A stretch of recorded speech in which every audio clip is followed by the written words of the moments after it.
Steve just got here a few minutes late, so he's just warming up. There he is. And we will be up and running, starting this match off here in just a minute. So hang tight, get your drinks ready, and we'll be running. Gary G with Extreme Pool Challenge. Be right back.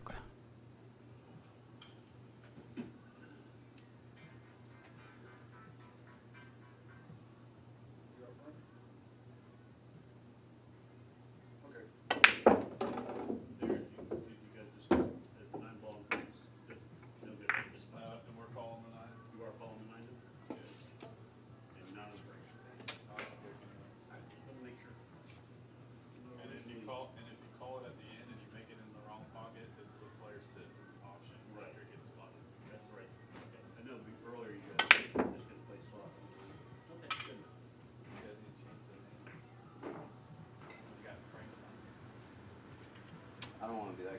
On the top part. Oh, that's rematch it says. Yeah, that was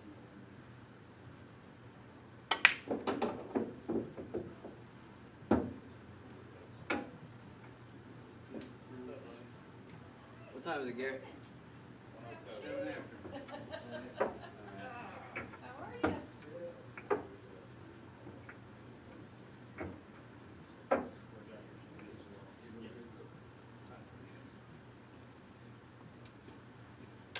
This is my last night, I promise.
All right, good morning, folks. If you're out there in Streamline, we appreciate it. Steve was running a few minutes late, so he's just finishing warming up, and then they're going to get started. This is a race to 21 for $2,000. It is, they're going to play Call the 9. No 9 on the break.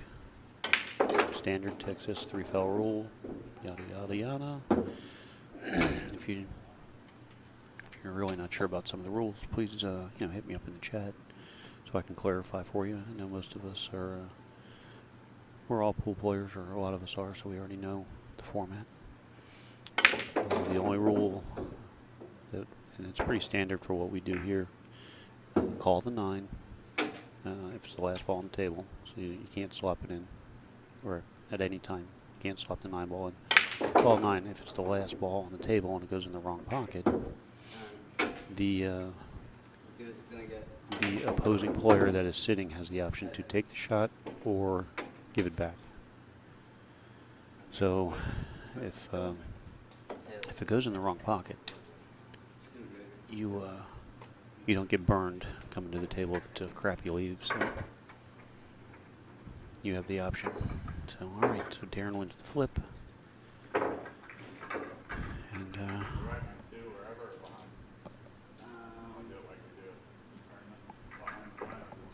so these guys have known each other from Poolies and Pompeii for their monthly tournament. And that's what I like is, they're like, hey, what do you want to do? Oh, I don't care. What do you want to do? So they're very, there's no BS. It's like, yeah, we're both chill here. Let's just play a good game and have some fun, and that's it. So, good morning, Ro. I see you in the chat with us. All right, Brevard cabinets sitting here in the seats. I already sent 200 stars. Thank you for the donation. That was awesome. And we are up and running, folks. Darren grabbing his brake stick, setting himself up, putting his earbuds in. And Nate Beal, what's up? Folks, if you're anywhere in Palm Bay area, Melbourne, if you're between Miami and Jacksonville, you need to get to Nate Beal's tournament, because this guy runs a good tournament, 100% payback, and he does it for the players, the poolies in Palm Bay. So check out Nate Beal and support him. He does a couple raffles. So always doing something positive for the pool room there. Poolies and Vince Mack, the owner, has to be very fortunate to have a good person like Nate contributing their time to the pool room. All right, so Darren comes up with a 3-ball on the break, has a shot on the 1. 2 balls open. The 5-9 is the problem here. Right out of the gate, that's what we can see.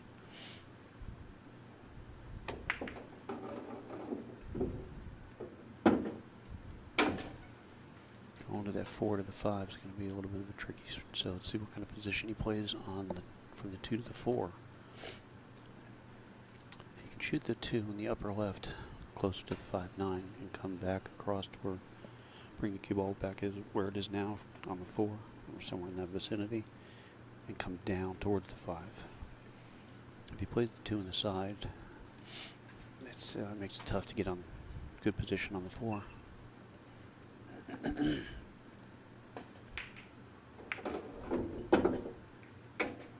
Yeah, and maybe that was part of the intent, was maybe the 5 didn't go super clean. Being on top of the 9 like it was, so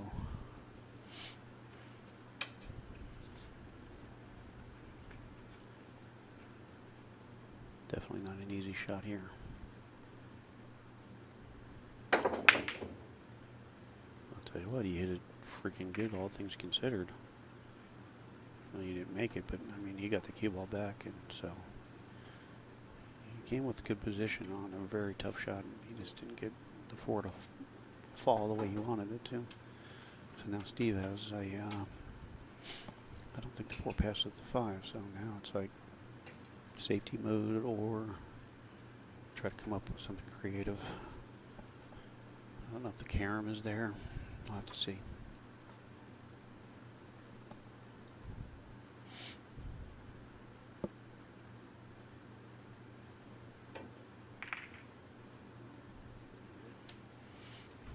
Okay, well, he tried to, didn't give up anything hanging. He did leave there in a shot. If you can pocket the 4 down here in the bottom left, you don't have to play position, so all your attention just goes on making this shot. Stay down, focus, play safe. Might have leaked it out a little bit.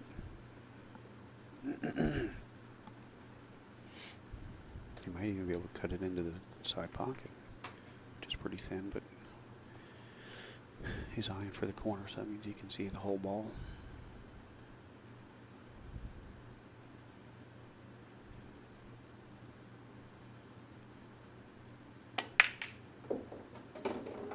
Okay, came with a nice shot. Didn't have to do anything for position. 5-ball hanging.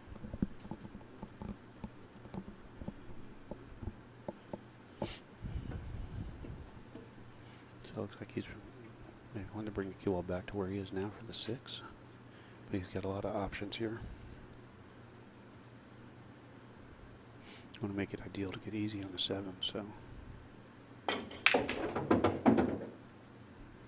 It's a nice shot. Looks like he can just go forward with a little top inside. Come 1 rail out to the middle of the table. Should be good.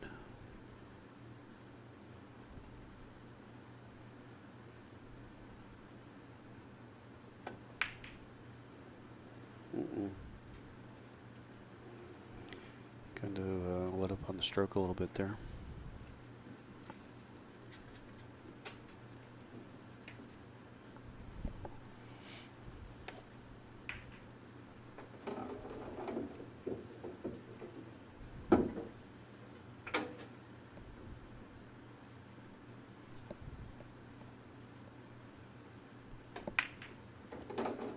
the dots here for Darren.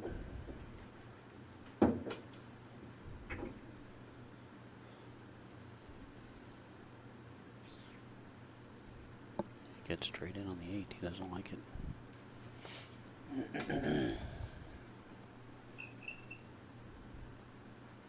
Playing a high ball, trying to come 2 rows ahead. Oh, no, well, okay.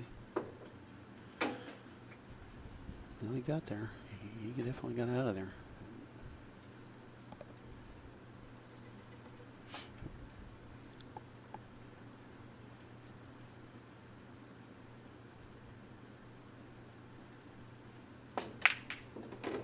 Nice shot there by Darren. Stay down on the 9 balls. First game, you know, a little back and forth. It takes a couple games to get nerves settled.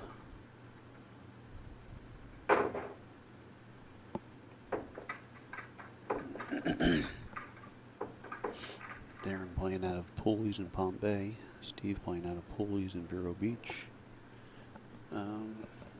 Steve was playing out of Shooters for in Port St. Lucie for a while. He's moved up the road a little bit to Vero. Settled in up there.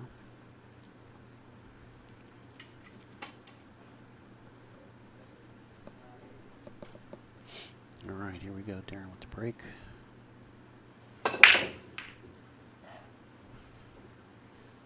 Came up dry this time. He had a successful break making the ball last time. What do we see? Well, it doesn't have anything offensive on the 1, so he's probably going to play nice safety. There's a couple options here. You can bank the 1 up table between the 5 and 8s and then the cue ball down on top of the 3. Maybe even play carom on the 3. Push the 1 down. Got into the 9 with the 1 ball.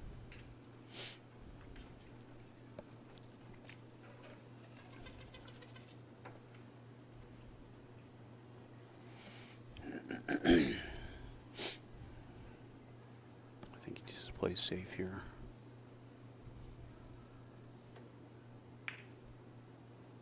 Yeah. He might have leaked that one out too. If he leaked that out, he's given Steve a nice opportunity here.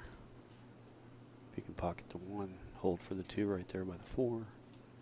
The rest of the table is very workable, but I don't know if he can get by that 6 or not. It's real close.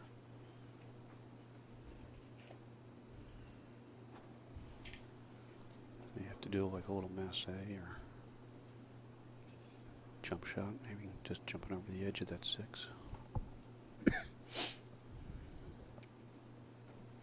That's what he's going to do.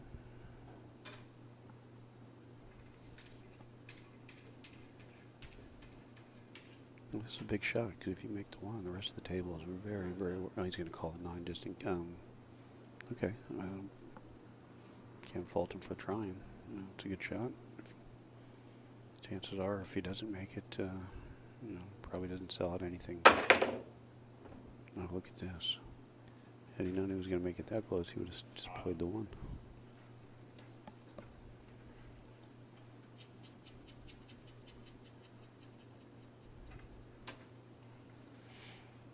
Had he clipped the 9, he wouldn't have sold out a hanger. So Darren has a really, really good opportunity here to take this game.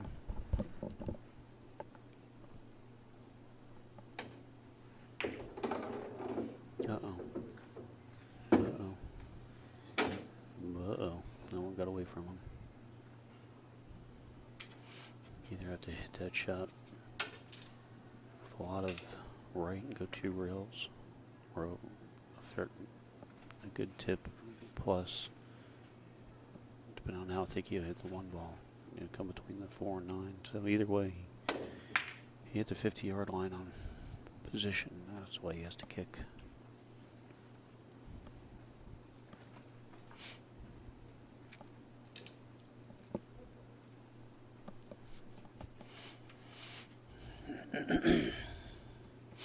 Well, Steve's got to love this. You just roll forward. Make the 7, just get past the 6 ball. 2 should be hanging. Oh, okay, well you get a little fortunate there. But still in the driver's seat. Just don't move the 3 ball and you're okay.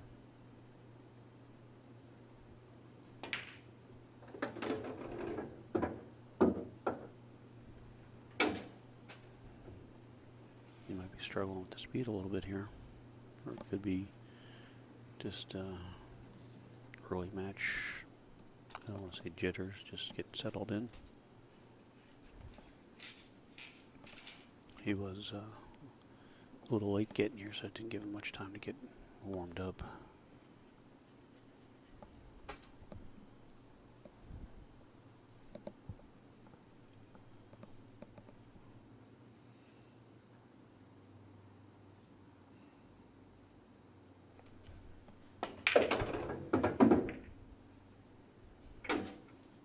He's not making it any easier.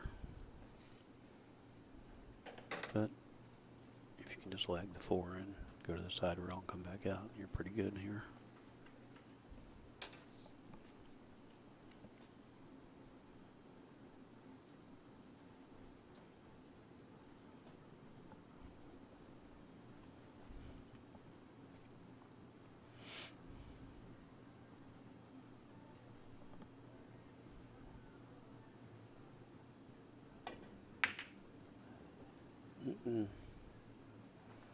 No bueno.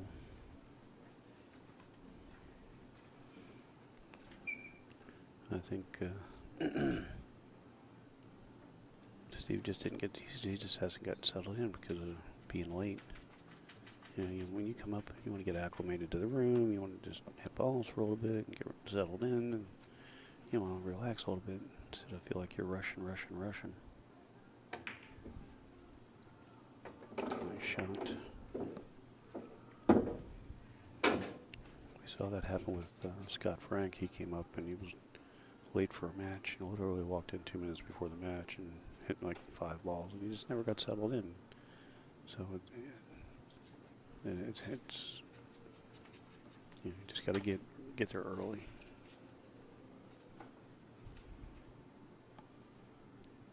Just come 2 rails out. He was so worried about getting around that 9 that and not scratching and, you know, just playing position. He kind of overcut the 5 there and didn't focus on the shot.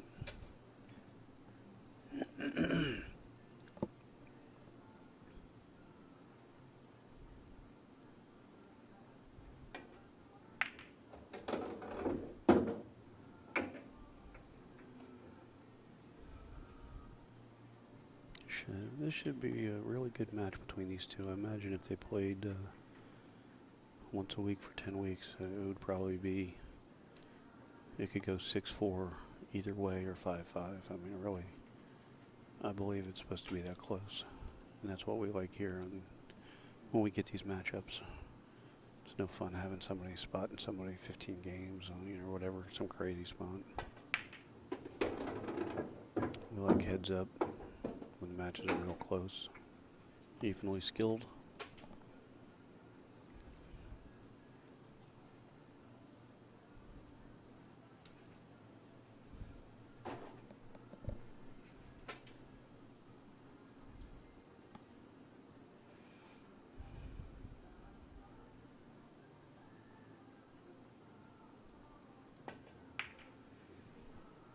Take a nice shot.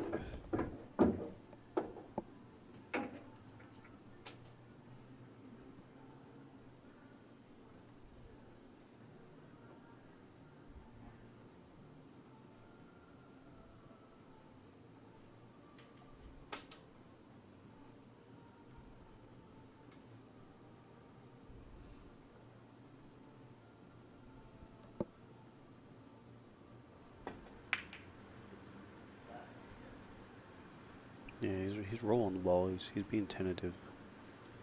When he's playing good, he's not tentative like that.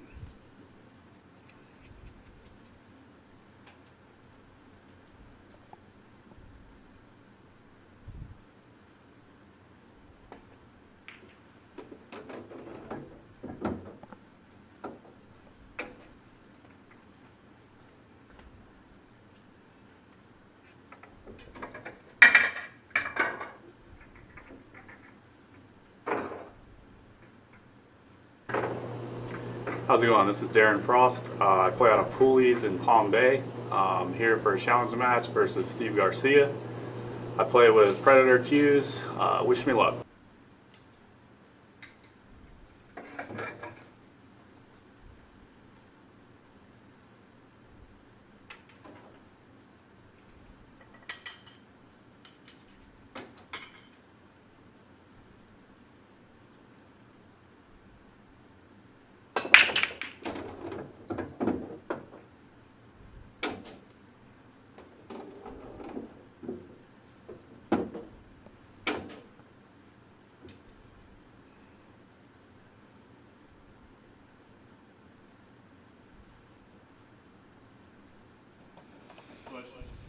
I made a good break, but he didn't get a shot to look at, so he's going to push.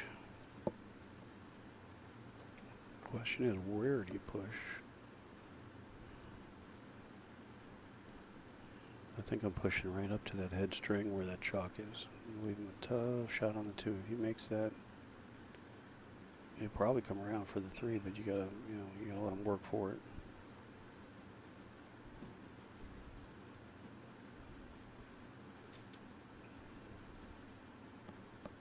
This one,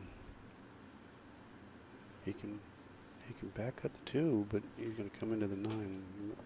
Depending on how he runs into the 9, depends on if he gets a good shot on the 3 or not. But it's not an easy shot.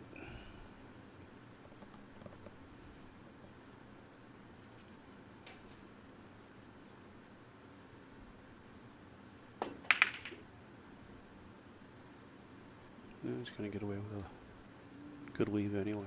A lot of distance. Nothing makeable. Or hanging anyway.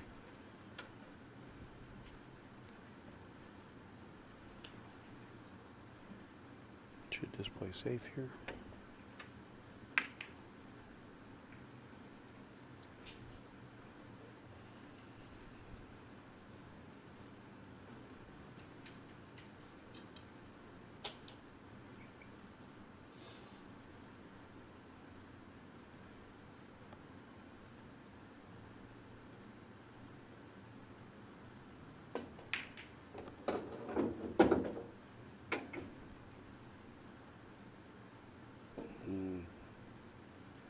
A little firm on the shot. He's actually okay.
Options.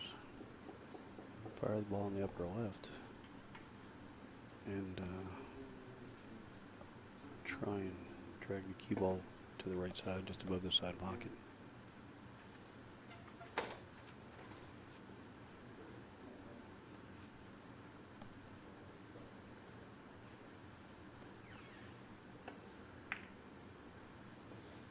Behind the 7-9. I think he kind of leaked out the shot a little bit.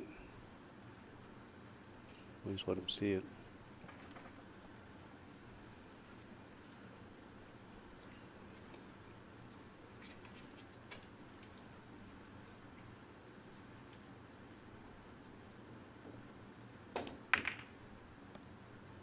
Wow, that was a hell of a try. Hell of a try.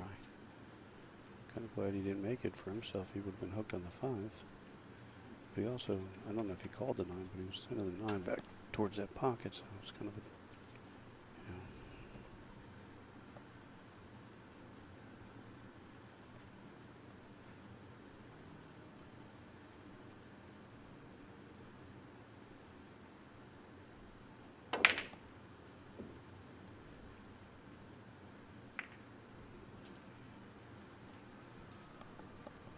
Yeah, not giving up anything hanging. Darren's got to come with a shot here.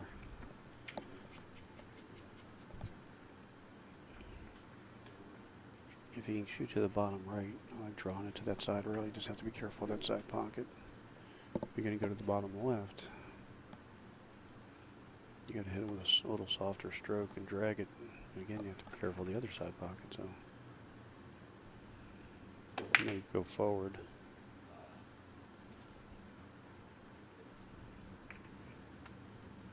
I think the 4 passes a 6, and now you just focus on making the 4 here. Plenty of room.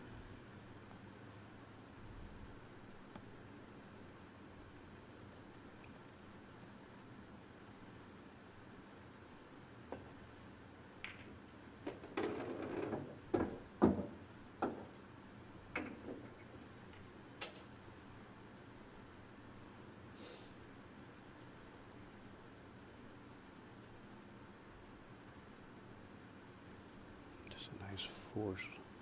Just kind of punch it over to the side rail and back out. Center ball. Just a hair below. Well, you had the speed and shot right. You just missed the 5.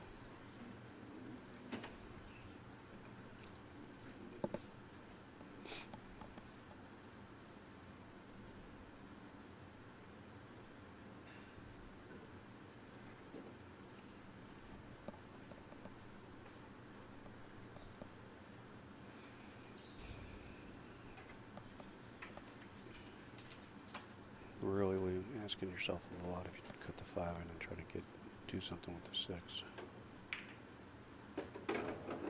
Yeah, so you know you're running away from the 6 and it's going to be a tough shot, but if you can make this one, you don't have to play position. I'd hit it hard enough to go all the way up table and back down a little bit. Wouldn't hit it soft. Yep, good speed.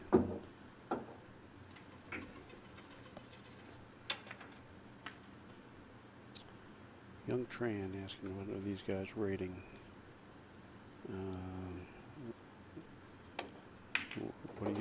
What rating are you referring to?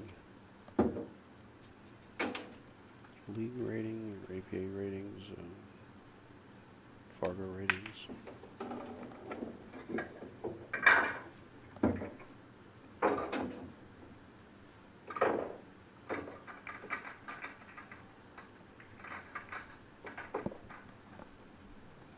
All right, game 3, Darren Frost.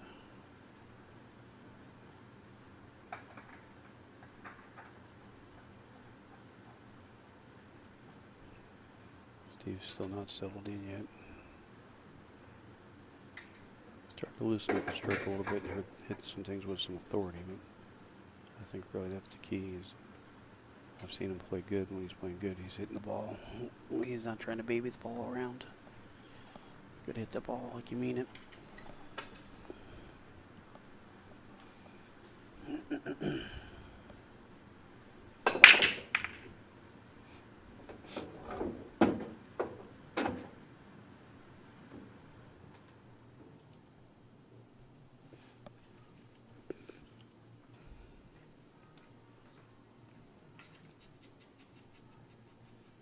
He's got a good safety here. I mean, he may go for it, but that 2's got some traffic around it, so overhit it. But he didn't leave a hanger.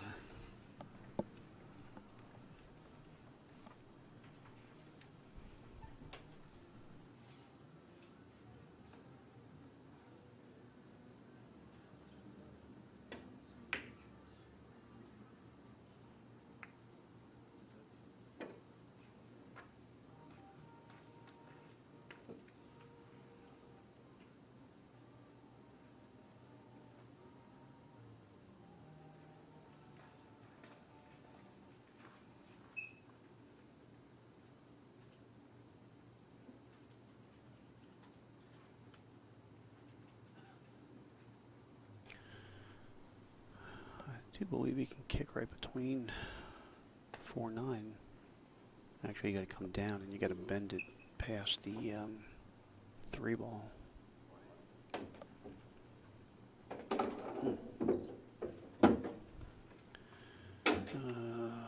Jason Frost. Root for his Darren. Chris Daly, what's the bet? They're playing 1,000 each.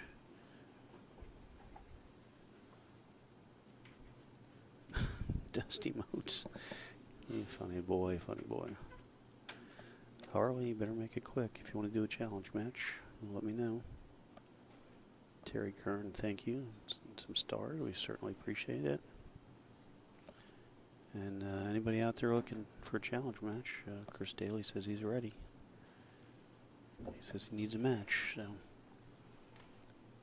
if you're out there and you're looking to step up to the plate for a challenge, let us know.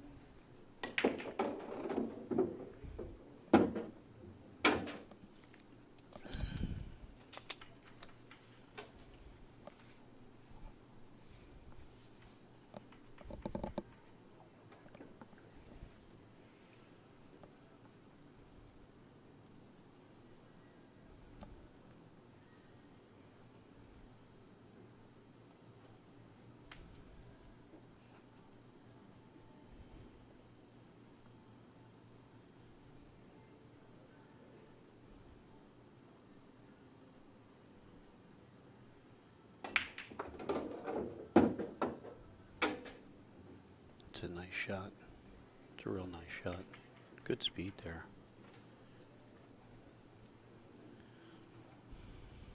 Very nice. Negotiated through all the traffic. If the 4 passes a 7, you should just be able to roll up.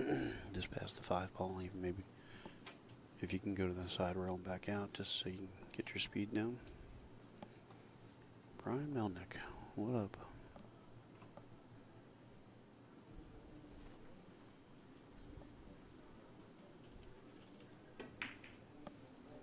Yeah, nice shot, perfect speed. Very nice, very nice.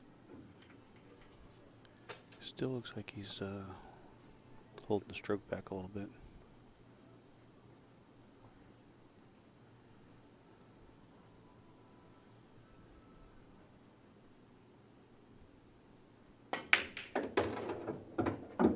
Very nice.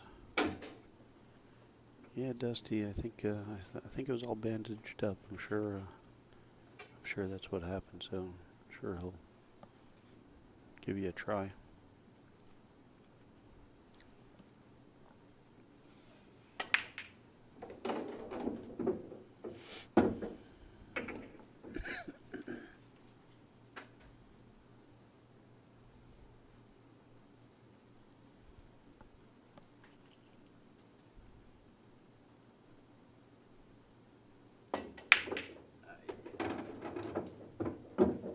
I think he was just starting to get settled in there a little bit too. Thanks.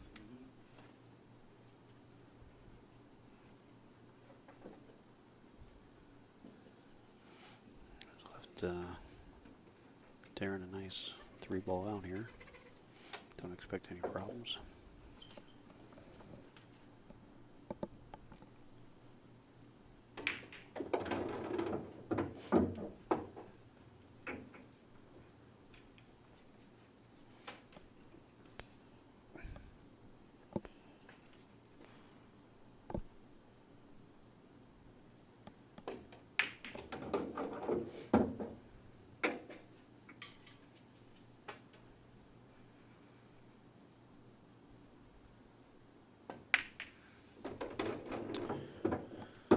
Well, got a nice little gift on that one. Steve hasn't put any pressure on him yet.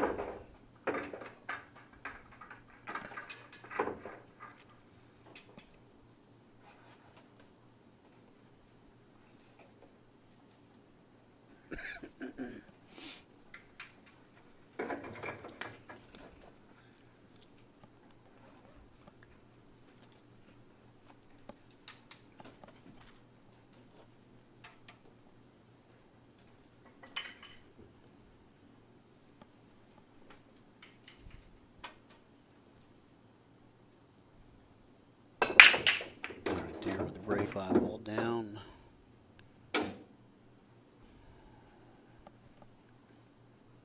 I think the 2-ball Just rolled up on the blocked the one.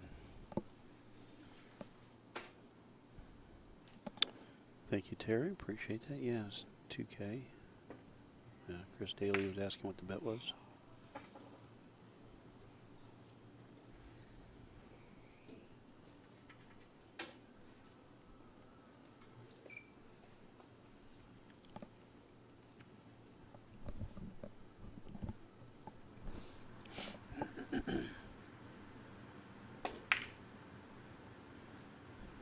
That might go in. No, it's got a pretty good safe out of it. If Darren's decent with a jump shot, it's long and straight in.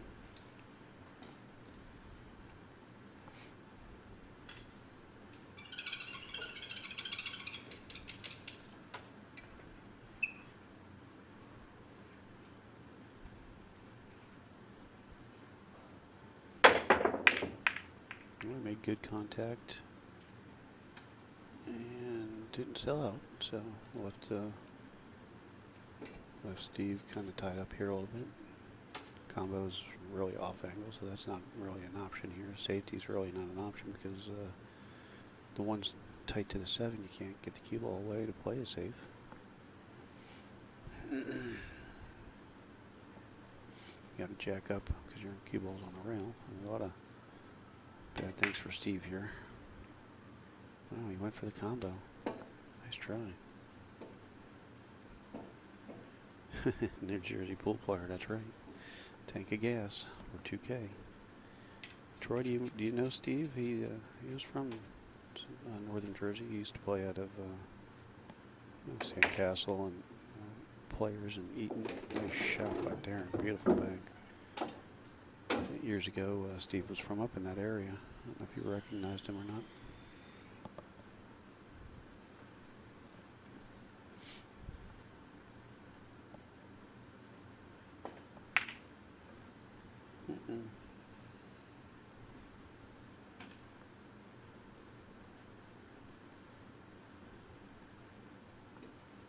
I think these guys are trying to bait me into coming out of retirement. Trying to set their hooks on me.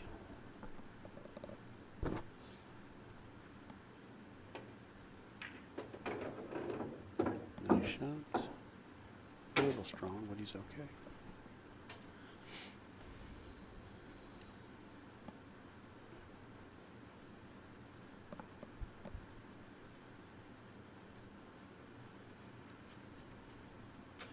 Yeah, you've probably seen him at Shooters, Troy.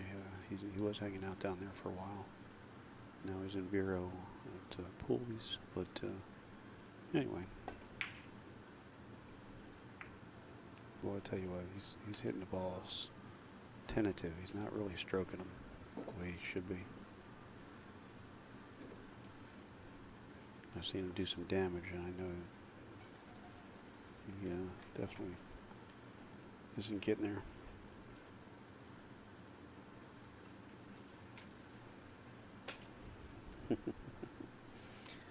Yep.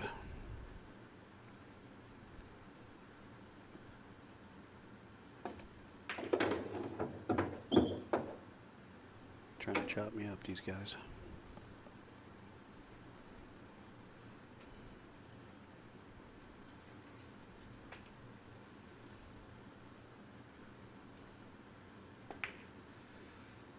Nice shot there, back there. Don't get hooked on the 8. Don't get hooked on the 8. Oh boy.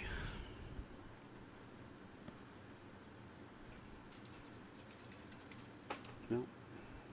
He made good contact on the last jump. Let's see how he does on this one. Oh, look at this. 2-railer. Oh my gosh. And he might have hooked him. Yeah, I think he can get by that, but it's close. Roro loves the pockets. They keep you honest, I'll tell you what. Well, these diamond tables, 4.5-inch pockets. You got to hit them pretty good. You can't get away with sloppy play. All right, nice opportunity for Steve here.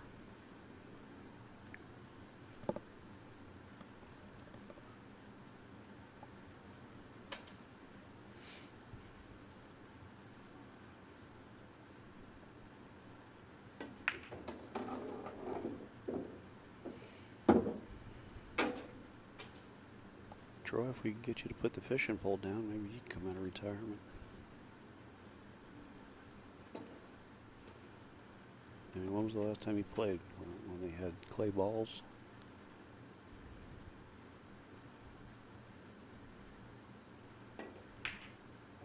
You had the guy racking for you for a nickel a rack? Steve is just, he's just not himself so far.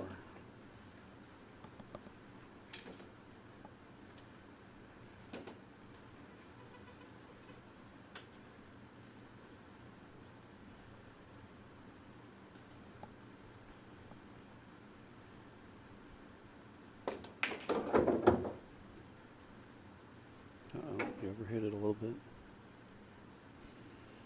Or a lot of it? Either way, you ever hit it.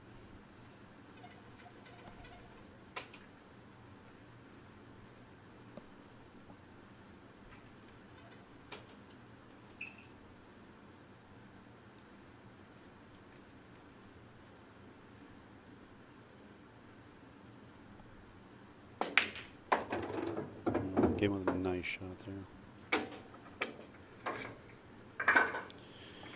Yeah, Troy. Yeah, that's about at least 3 or 4 that he's given away kind of early, not putting heat on his opponent that he should have.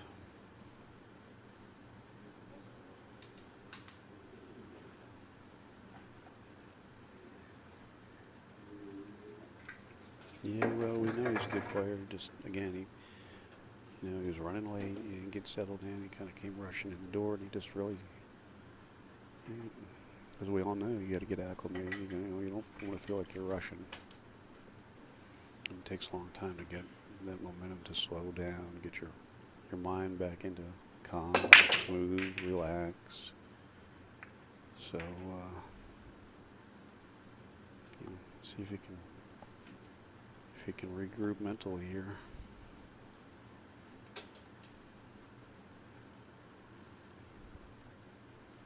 Because this match really right now should be 3-2. It could be either way, 3-2.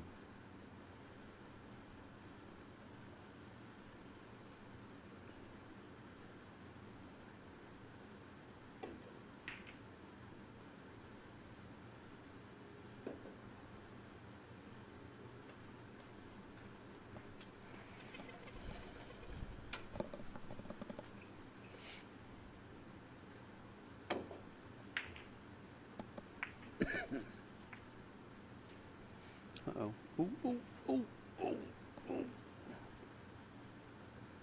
No sudden movements. He has to be careful of the scratch if he just rolls this ball.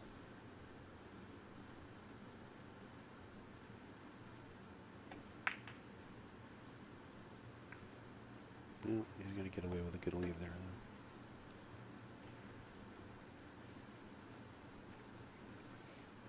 Masse. Definitely gonna hit it with some good spin on this one. Get around that 7. Catch the rail, you might make the 1. Okay, either way, you got a good hit and got a good leave out of it.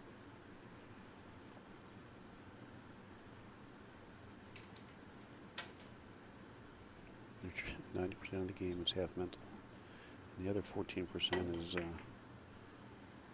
numbers game.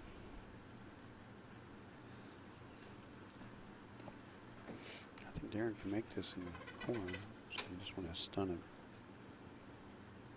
And if you want to, you could roll it too. Just if you stun it, you have to be careful not to get behind the 7. So very nice.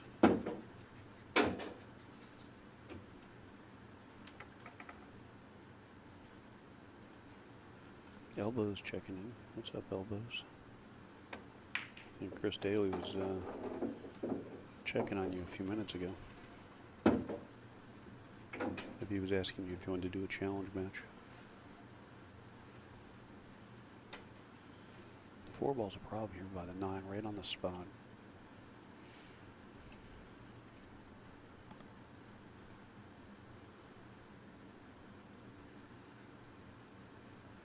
Ronald, yeah, that's very good.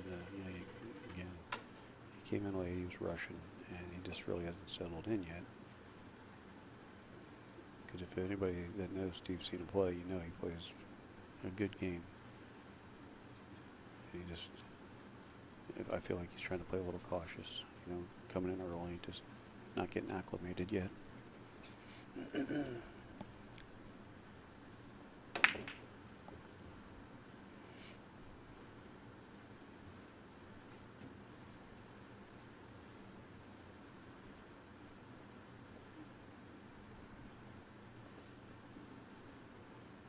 Nate Beal.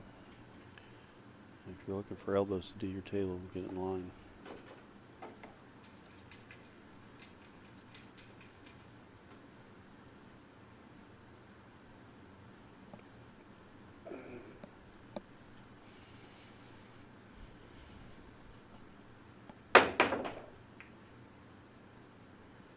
Wow, good hit. Real good try. If he makes it, he's dead on the floor. Perfect. You know, you gotta like him from there.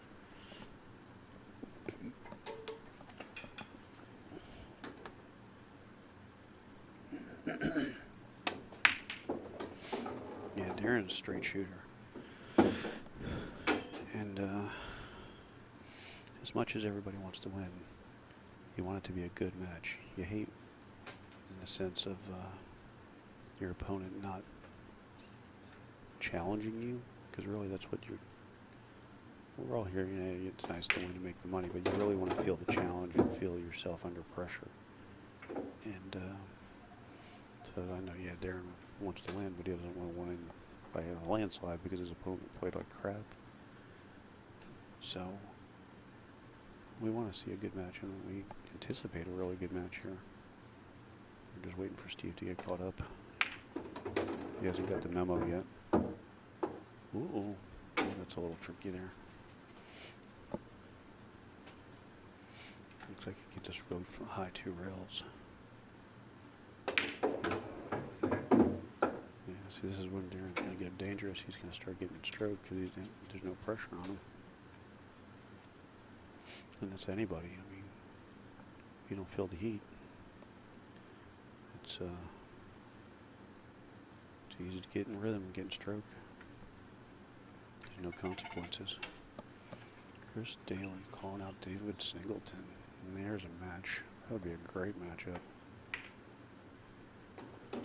Two different styles of player. Chris very methodical. David more the gunslinger. Great shot maker. That'd be a fun match to watch.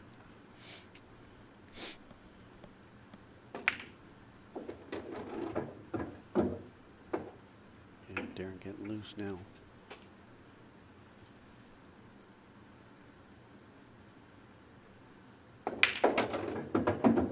Yeah, he's hitting him firm and with authority.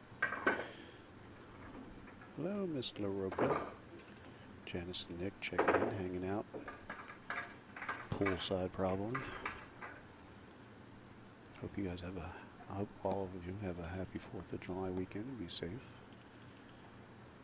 And let me know what time we're doing the grill. I'll bring over, you know, a bag of chips. Eat some burgers and dogs and hang out.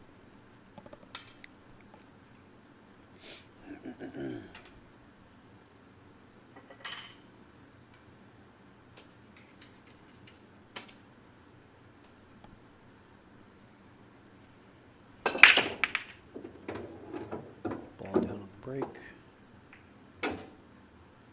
He can see the one, but it's he's gonna have to play 1-2 combo here.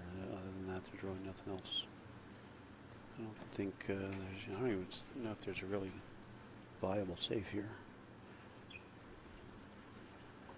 But you know what?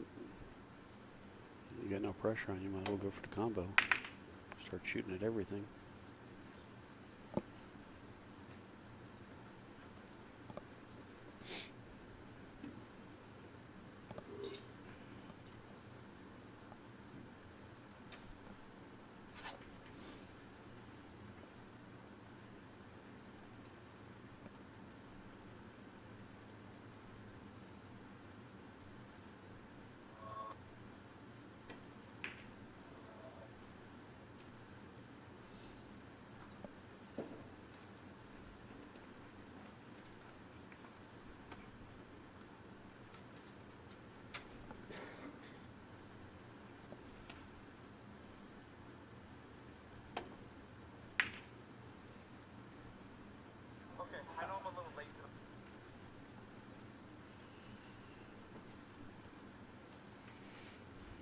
big opportunity here for Steve.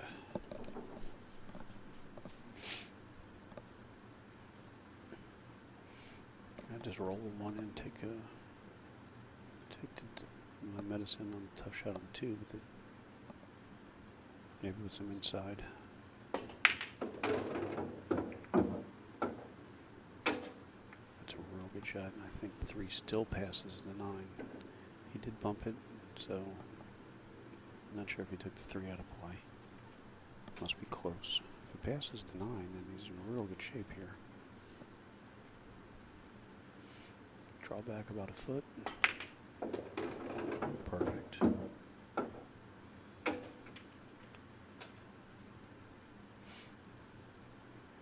It's an option if you want to stay above the 9 or come below the 9. Nice. I do believe the 5 passed the 6, but I like coming up, playing the 5 on the side. Oh, he's all straight here.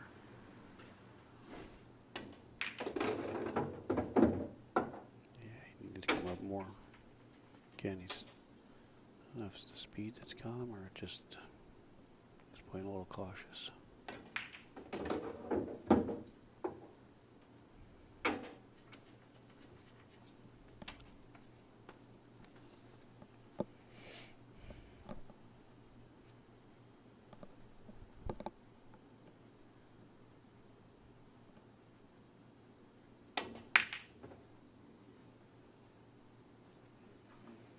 He didn't like the position anyway, but he missed that 6. It's just,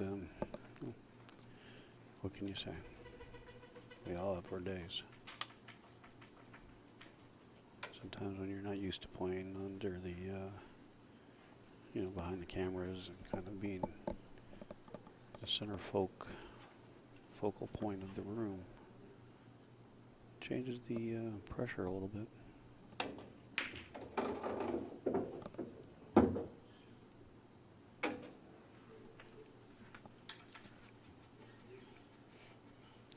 Definitely did not get into that one the way he wanted to, but nonetheless, so far he really doesn't have anything to worry about. Steve hasn't been putting any heat on him, so he kind of free roll for a while. Looks like great shot. Great shot. Do it again. Yeah, Chris, just kind of put it out there a little bit.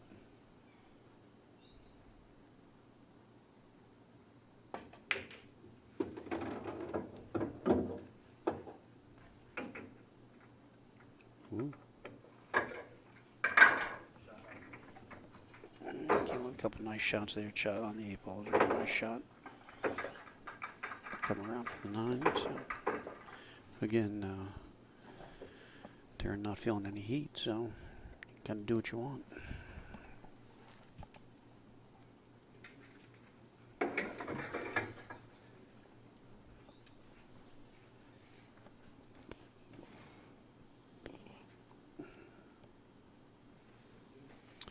Yeah, I hear you, Troy. That might not be a bad option, but I don't think that's the mindset right now. Mindset is try to get your head out of your ass and start playing a little better.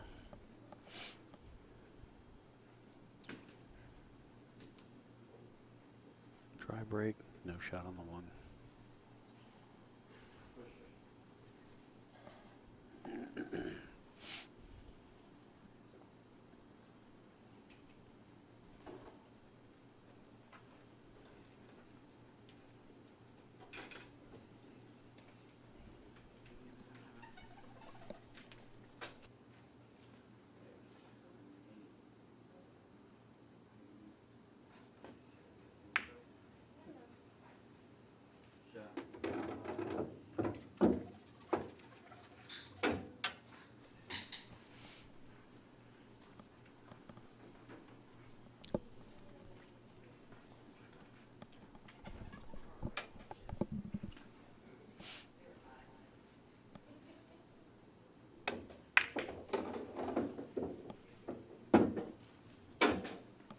Nice shot. He just came up a little. He would have loved to roll another 1.5 foot, play that 3 in the side.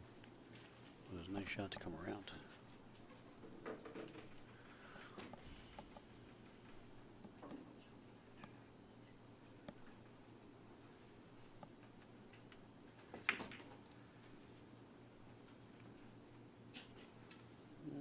I think he left the edge of it. I think Steve can see just the edge of that 3, but he's going to have to stretch.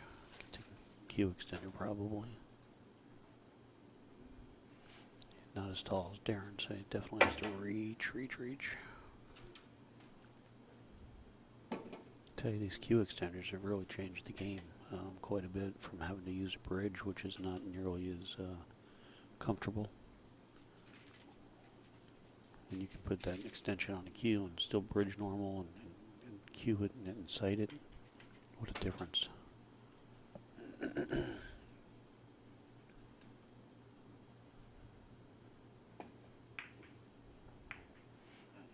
It's no good though.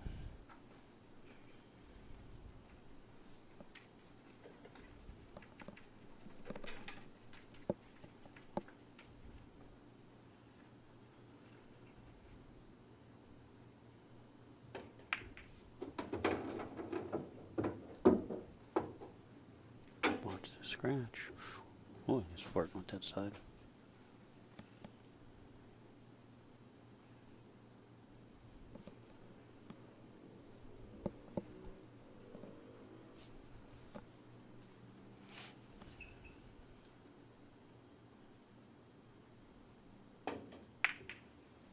Nice shot.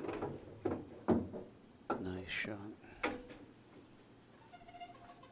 Again, he's gonna start getting in stroke here, or he's already getting in stroke.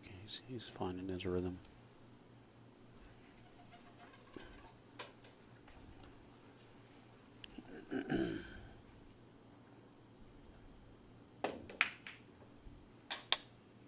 Uh-oh.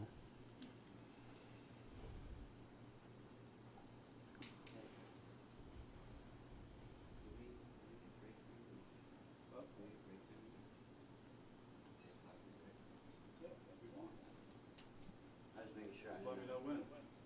Whenever. Probably an hour ago. Probably about an hour ago.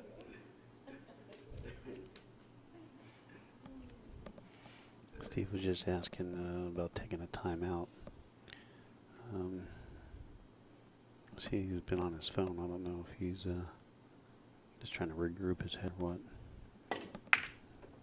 Logan Hoykins, long time no see, buddy. Thank you for the stars. Very generous. All stars are much appreciated by anybody helping us. Helps defer the cost of the equipment, which is very expensive. So thank you, Logan. I hope you're doing good, buddy. It's been a long time. How's your game? Chris Daly, commentator, Jinx. Yeah, just wait till you play, Chris.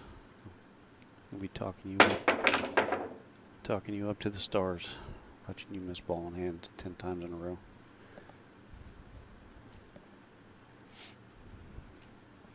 We all know the commentator curse is real, so.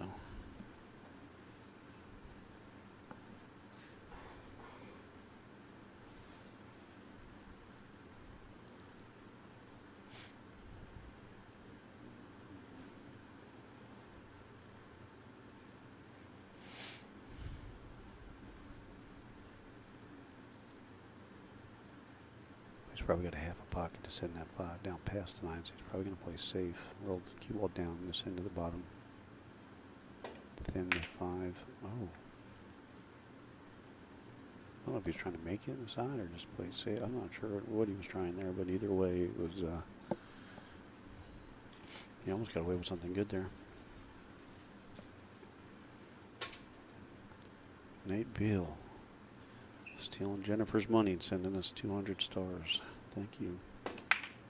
Thank Jennifer.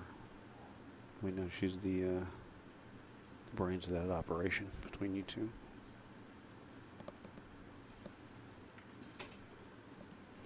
Darren has to be careful here not to get mentally lazy. knowing that Steve's been struggling, sometimes you can just do stupid things and stuff. Steve Barnwell, thank you, buddy. It's 200 stars. Certainly appreciate it. Nice shot. Yeah, Darren has to be a little cautious not to get too lackadaisical here. The tide always turns, so you know, unless you're keeping the pressure on your opponent, you're going to allow them that opportunity to get back into it. So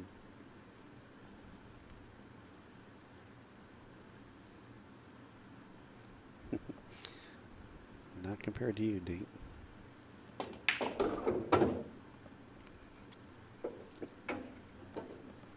But she is a New Jersey girl, so you know, she's definitely got a high IQ. I don't know how you landed her, but you're way out of your league. She's probably like a social worker or lost a bet or something. Charity work. Steven, he jumped up. He's doing everything he could possibly do to give this up.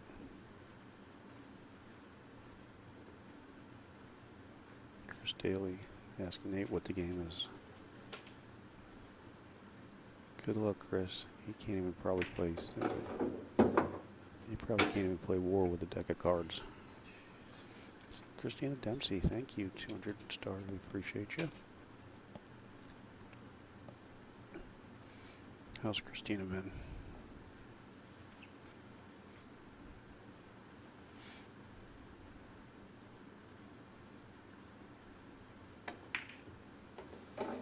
Watch the scratch. Close.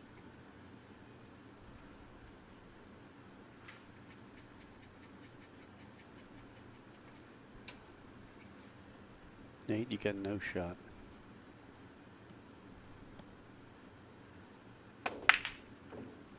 Oh. Well, again, let's see if the tides can turn here. Steven just cinch this one, get on the board. The first one and the last one are the hardest, so.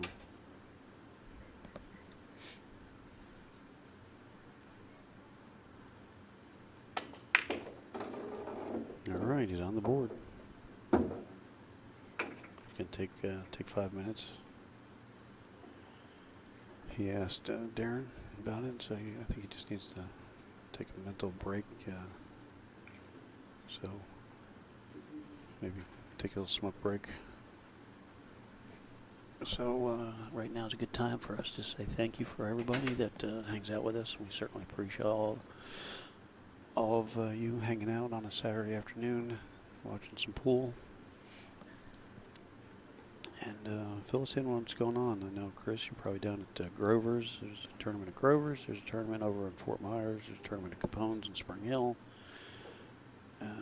That's some of the Florida stuff. If you're out of state, fill me in on what's going on. Jordan said, I'd have bet he would have missed the 9. That's pretty funny, buddy. So I know most everybody in the chat here is our Florida people hanging out with us, as always. We have the best support group. But if you're out of state somewhere else, let us know what's going on, where you're at. If you know any big tournaments going on somewhere, keep us in the loop. Let me know what's shaking. I know there's out of Sacramento, Chris Gentile, working for Oscar Dominguez, and they got a nice benefit tournament going on this weekend for a young girl that had died in I believe it was a car crash a couple of years ago. And so every year they do a nice benefit tournament out there. So we definitely know there's some other tournaments going on around the country. Anybody want to get out there and if you want to challenge somebody, let us know. See what we can do for you. And yeah, bet it up. Let's see what you got. Talk some trash and bet some pool. So.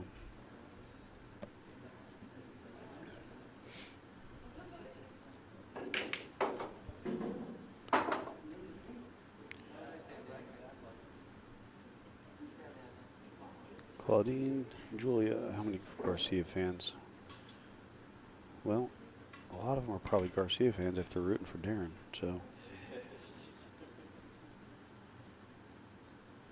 Yeah, Ronald, he never got settled again. Like I said a couple times, anytime you show up late, you're always feeling like you're rushing, and you just can't get your mind back into that calm, slow, relax, get in your mode, find your rhythm kind of thing. So it's never easy, but I think maybe the time out would give him a few minutes to just kind of get back into it and regroup. So let's see what happens. And you know, he just won that game, so he'll be breaking. So if he can come off with a break and maybe pick up something good, and pick up a quick win or two, maybe, you know, kind of turn that momentum. So Ronald checking from St. Thomas, U.S. Virgin Islands. Very cool. What's the pool action in the Virgin Islands like?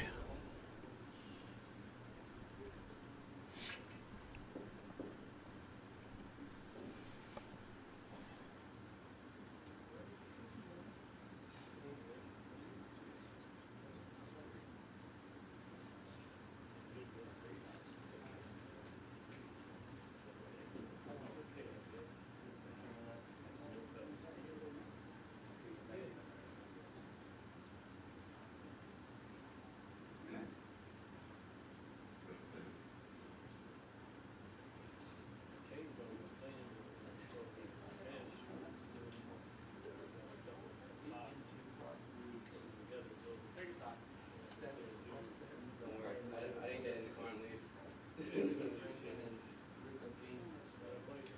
How does that work?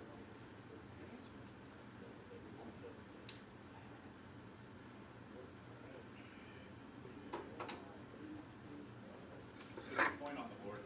Huh? Put your point on the board. Oh shit! Let me not forget that one.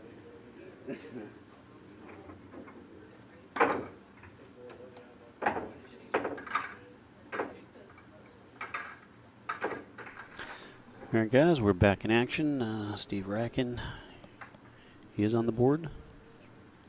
And Claudia, thank you for 99 stars. We certainly appreciate that.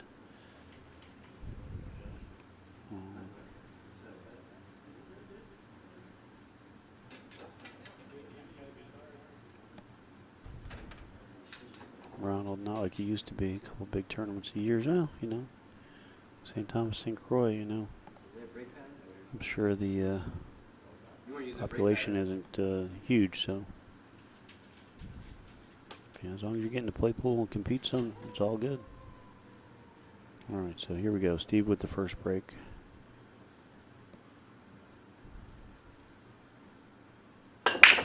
His first break, I should say. Dry break. No shot on the one. He may be able to bank it if he can get by the two cross side. It's hard to tell.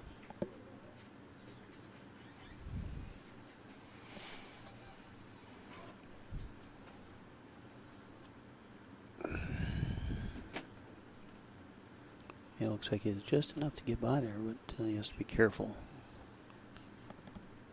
Trying to hold for the two.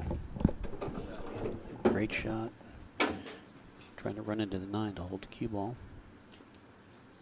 We can definitely make the 2 on the side, but position on 3 may come down for the 3-9-6 and then the 3-9 if you can control all the balls ideally, but it's not easy.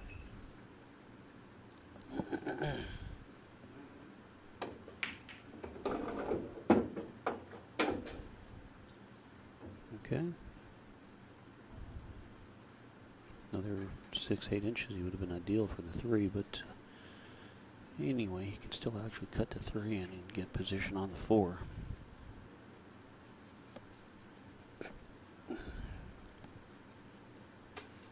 John, yeah, we're seeing if Steve can kind of get his bearings and just get it back in the game. Logan, no, to be honest, I believe that this is supposed to be a fair match. Should be heads up. Steve has not at all played up to par so far. Again, you know, as I said earlier, you know, he was late. You know, he had to drive like an hour. He was running behind. He got here, you know, 10 minutes till. So he never got time to get settled in, hit balls. You know, he hit balls for maybe 10 or 15 minutes, which really doesn't get you acclimated to the room. He'd never been here before. So, you know, it's just a whole different environment. So there's a lot going on. And you just, you know, if you're not settled in and comfortable, it's kind of tough to get started. So I believe should be a very, very evenly played match.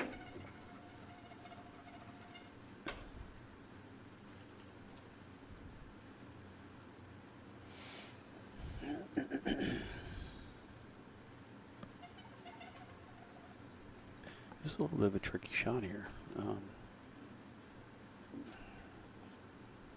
Unless you can stroke it and come straight back out. Be careful. Oh wow, he hit that ball freaking good. I can't do that. I don't have the stroke to do that. He hit that ball real good. Yeah, there's a long way to go, and we've all seen the tide turn in matches, so. He needs to come out another foot. I don't really necessarily think it's a problem for him, but it's not ideal.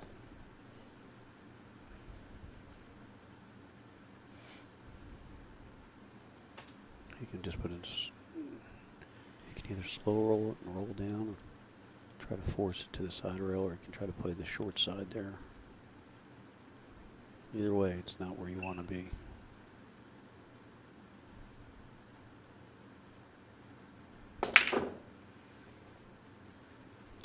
Tried to punch it over, which I think was the right shot, but it wasn't an easy shot. So again,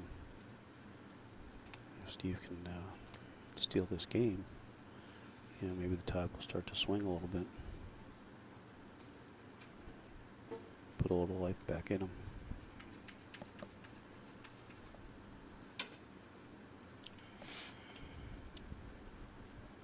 Not an easy shot.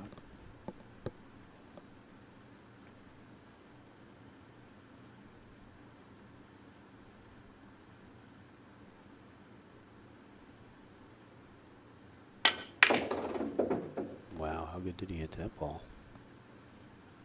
Oh, come on, you gotta be kidding. He hit that ball good, too.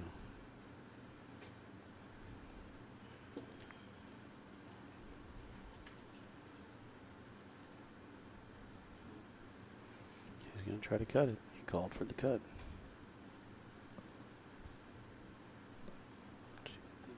Well, you can see how steep that cut is.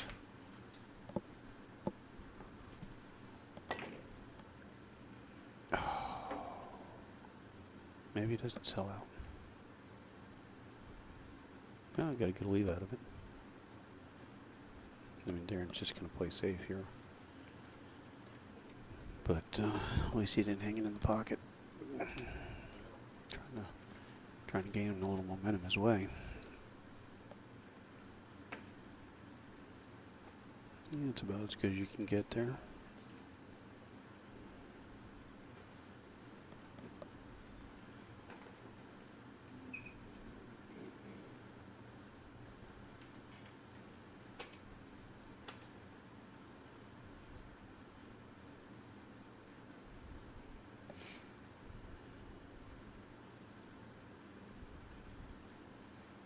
Four rail, or if you're a one pocket player.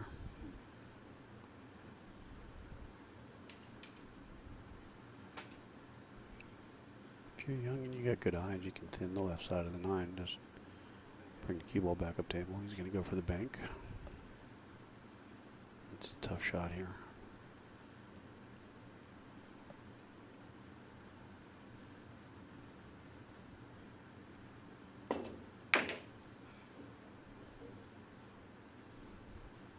I didn't like that bank. That's a tough bank to. you got to hold. You got to tighten it up a little bit. Not easy to do. Kind of unfortunate to catch that point. You know, End up leaving him straight in like that.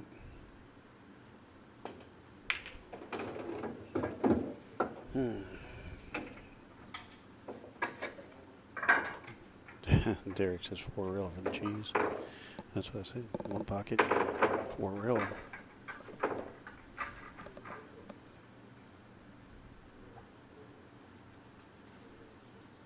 If nothing else, if you don't hang it, you know, at least maybe you get separation on them.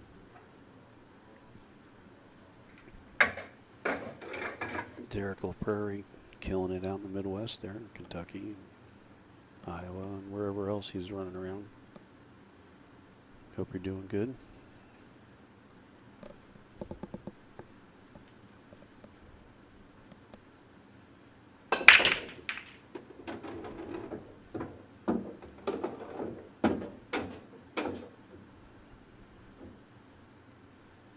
On the break. I don't think he has a good shot on the 1. He has a good safety. A little firm, but uh-oh. What was that? Get a little unfortunate, a little careless there. Big opportunity for Steve here. He's getting good on the 2. Once you get good on the 2, the rest of it is manageable. I like bringing that cue ball 1 rail, maybe 2 rails, but right between the 3 and the 5. Try to get straight on that 2 ball.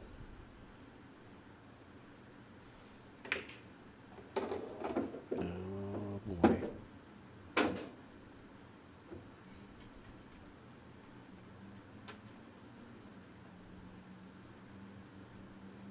Well, if he pockets it 2, it'll be good on the 3.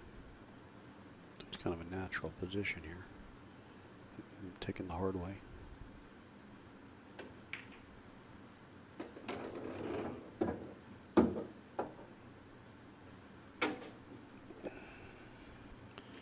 I think he can just stun it and stop it right there. Hold for the 5 in the side.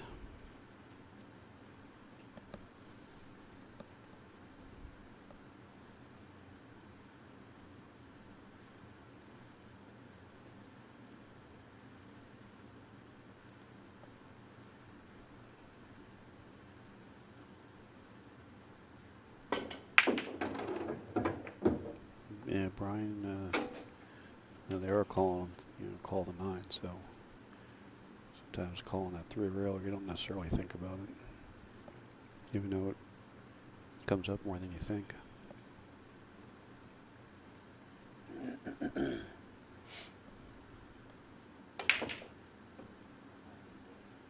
Oh boy.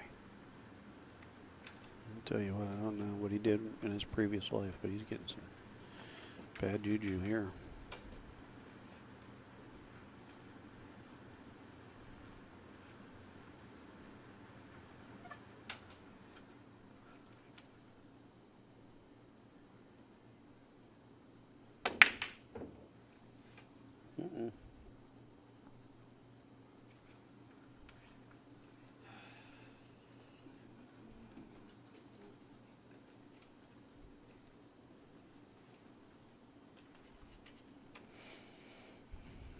Derek, yeah, Darren, like everybody else, has a business, works, got the family, the baby, you know how it is, and so he doesn't get out and play as much as he'd like, as most people don't.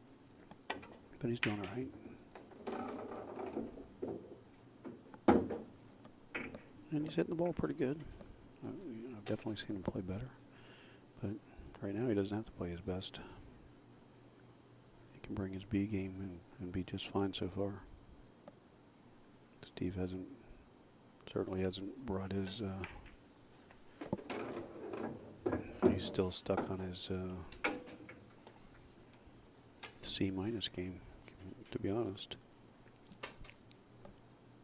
I know he plays a lot better than we're seeing.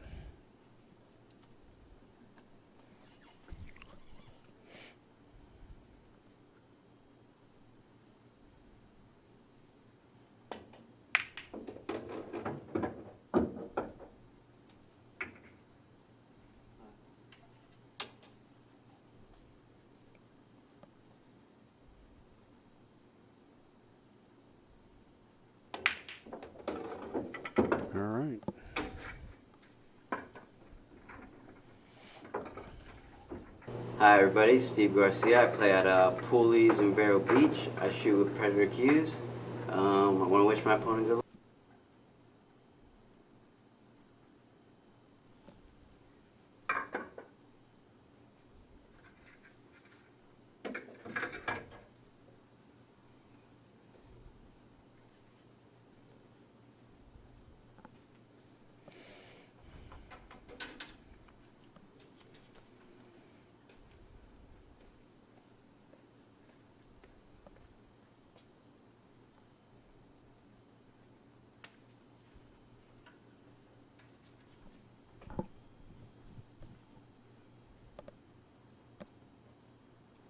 All right, Steve to break. Let's see how he hits him.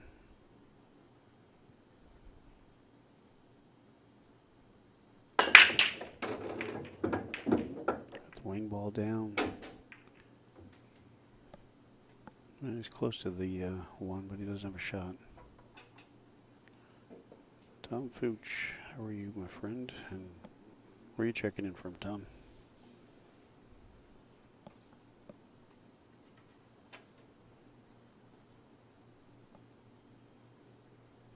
Tap on.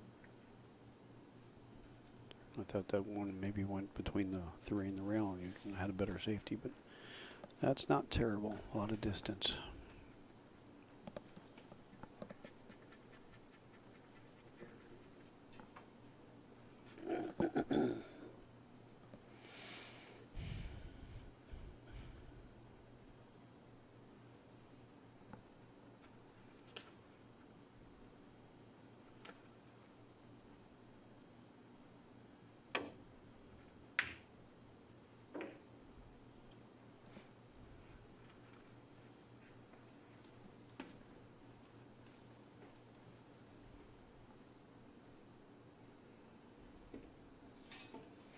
Oh, Tom, yes, of course Steve is here. You're the fishing buddy that tells stories he told me about.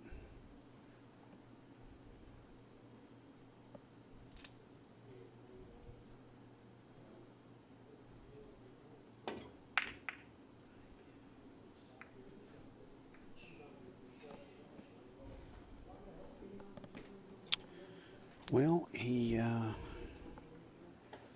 got good position. He can slide over for the 2. It's a 3 balls tight position to get on 2, but that's it. John Caudell, yeah. Somebody's got to hit him in the head and wake him up. Steve is just not playing Steve today. Uh-oh. Now Darren's going to start giving him opportunities. If Steve can't capitalize on them, then he's truly doomed. If he can capitalize on a few of them, maybe the tide turns in his favor a little bit and get it back to a tight match.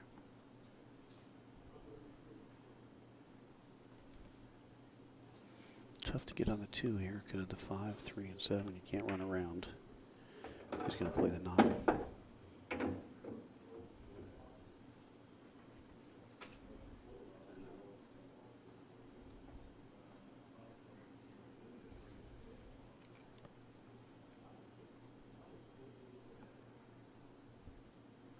Boy, this would be a big swing in momentum for Steve and a little let down for Darren if he actually snaps this 9 in. Good try. Yeah, you know what? You got to leave out of it.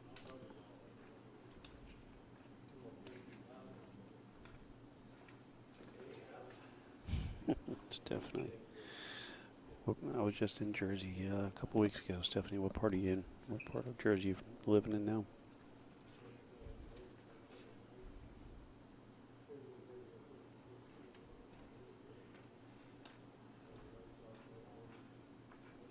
Feel free to hit him in the head. He needs somebody to wake him up. Nice hit.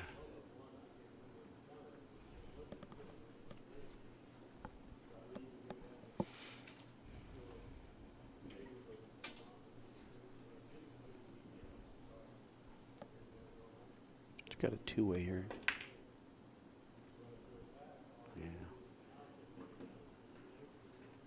No, Darren can see it, but that's not a whole lot you're going to do with it.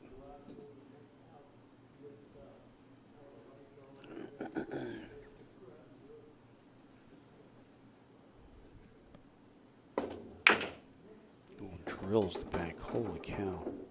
What a great shot. Now what?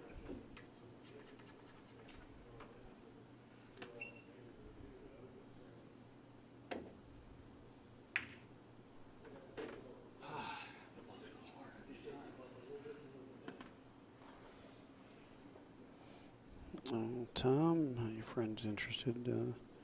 Well, tell him to contact either Steve up here at Sidepockets or hit up Extreme Pool Challenge through Facebook or something and contact us and let us know. And we'll see what we can do for you. See if we can, if you have an opponent that he wants to play. You know, we don't necessarily set the matches up. We just, you know, if he has somebody he wants to call out to challenge, let us know.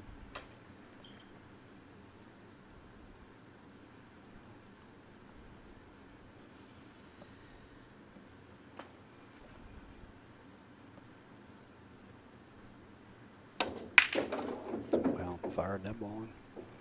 He just pockets balls very clean. Darren does.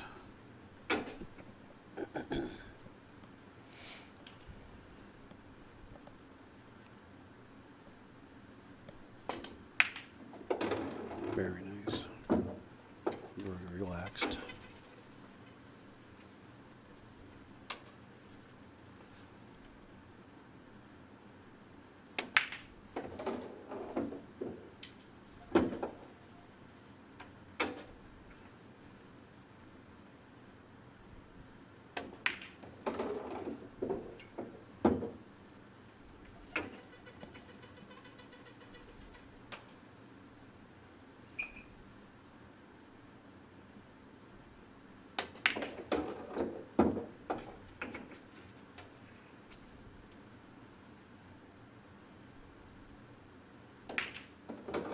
Yeah, good out there by Darren. He shot those very nicely. Good ball pocketing, speed.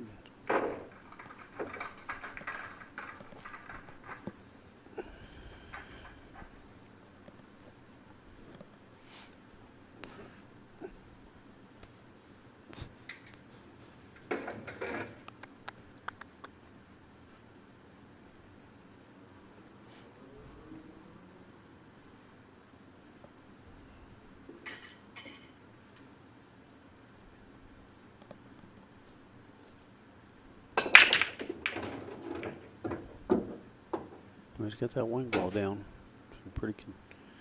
Pretty solid.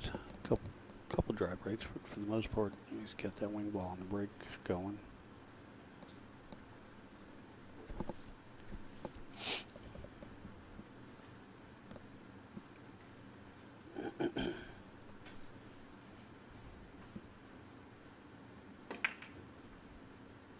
That was a nice shot.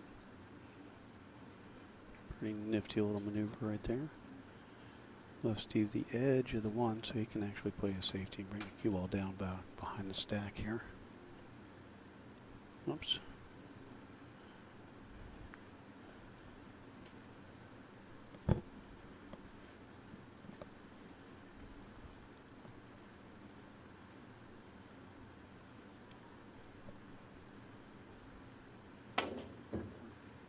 Well, he missed it. The worst part is you put the two right up. If the two goes in, well, you know what? Now he's got to play a combo because I don't think the one goes in any other pocket than where the two is. So.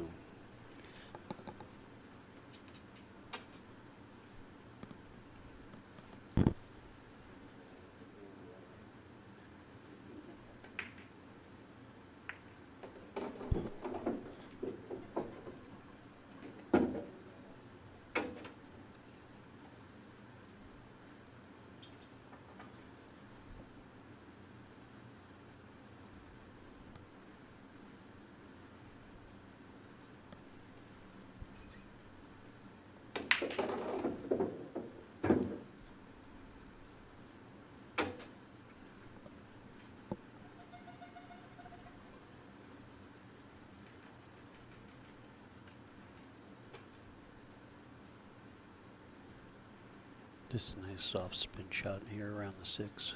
Looks like he's going inside. No, maybe it was just an illusion. Looked like he was queuing to the inside, but he hit it perfect.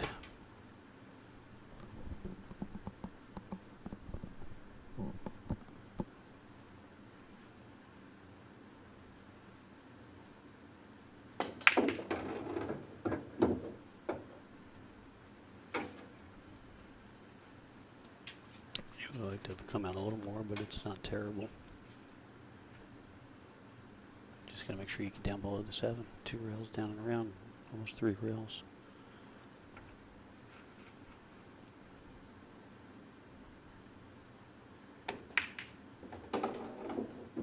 Perfect. Very nice. He's really hitting the ball nice, playing well.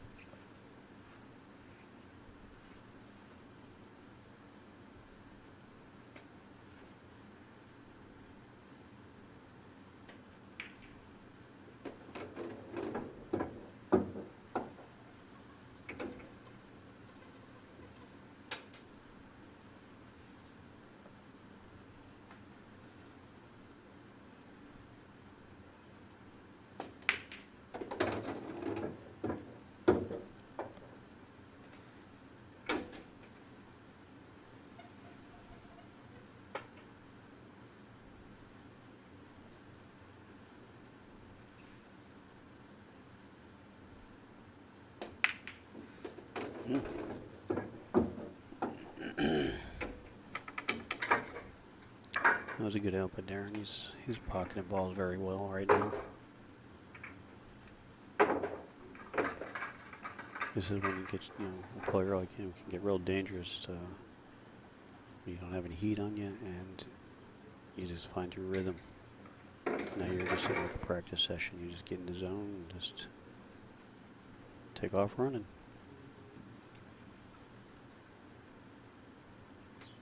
Very obviously very lopsided score, which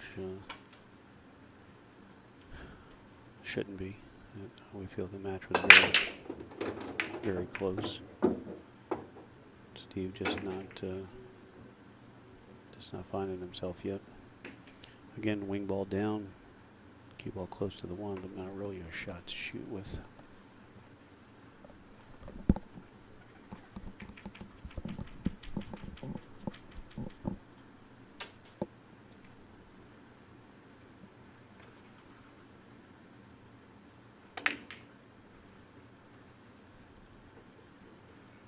Well, exactly what Steve needed to. Kind of a freebie here to get a good shot. The 4 should pass the 2. I mean, the 2 passes the 4, I believe. He can just come down.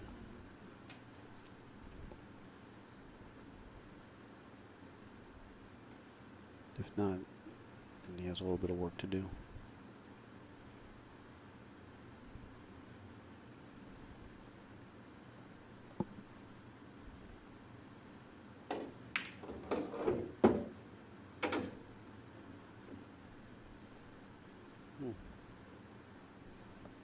A little firmer than he wants.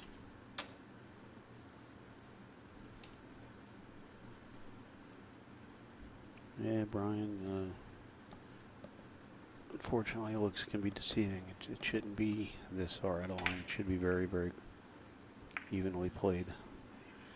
But, as we all know, we're human and we don't always have our best day. Sometimes on the big day when you need it to show up, we leave it at home.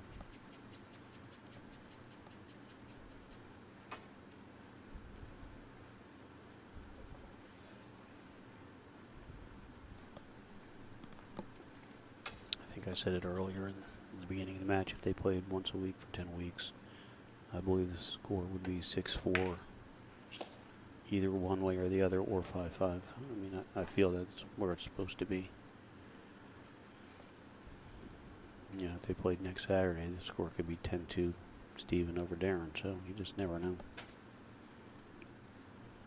Big opportunity here for Steve. He really just, we've all been there when our confidence is down. We start second guessing, and we start trying to be too precise, or we start steering the ball. We don't stroke the ball. And we don't bump balls and tie shit up.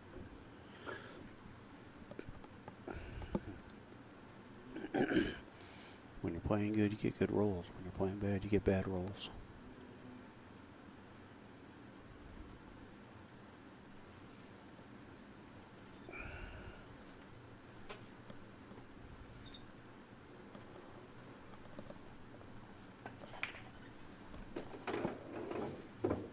It's a nice shot. Just don't know if you can get past the 7 to get up to this towards the 6 ball here. Is it closer? Somebody go watch it. I can't tell on this angle, so. And Doc's gonna come over here and just so that there's no question.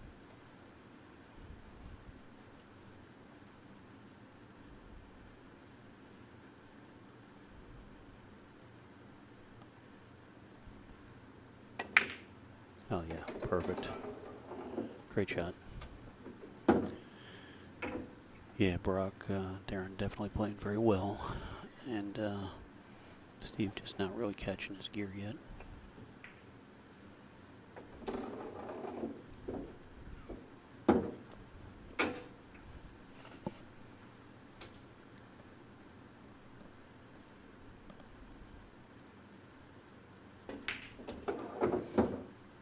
What I like about these two guys, and pretty much everybody we've had here, is that win or lose, you know, there's never any bad sportsmanship or any, you know, sour grapes to say.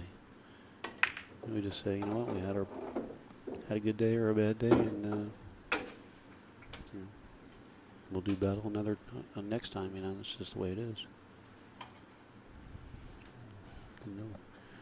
No egos and no, you know, just no crap. Nice shot.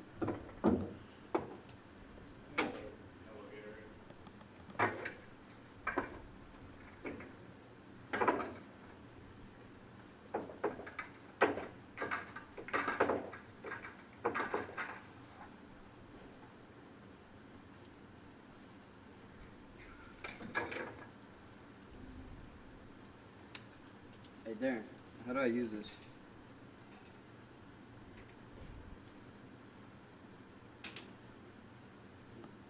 It's hard to get it.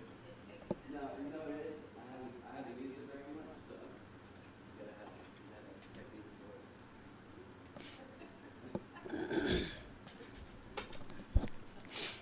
it. Steve's a funny guy. He's like, how do I use this tablet? I never put my score up before.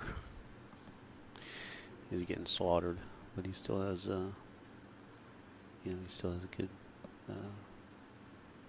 attitude about it.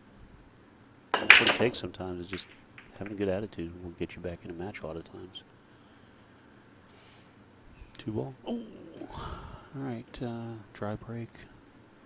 Looks like Darren will have to play the 1-6 combo.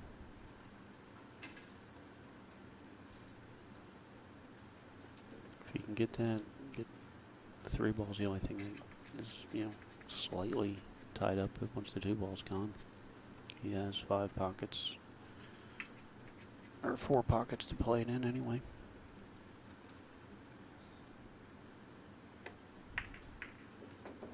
Nice carom. Yeah, Chris, he's right. He's still in the match. He's not far behind.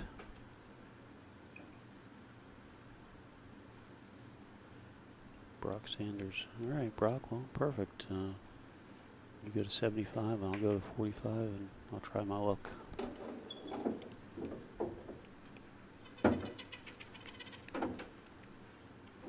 Well, Chris, he covered the extra point, or the 2 point. So just needs the touchdown.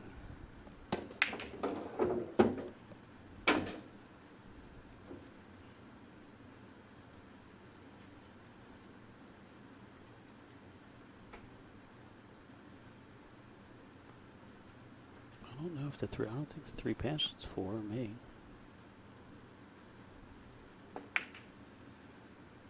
Yeah, So I was wondering, maybe you had half a pocket. So then instinctively you're going to overcut it a little bit and catch that rail. Jeremy Bill, just waiting on my ribs for the holiday, buddy. Couple racks of ribs, maybe a brisket. We could be best friends again.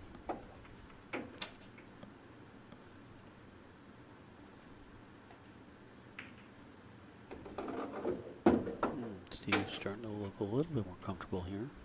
Get a couple nice easy tables to cinch on.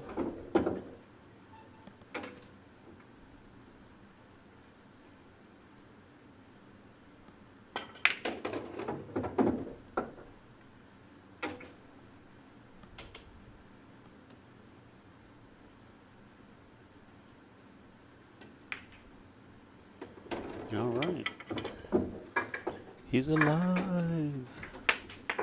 At least he has a pulse now. He didn't have a pulse earlier.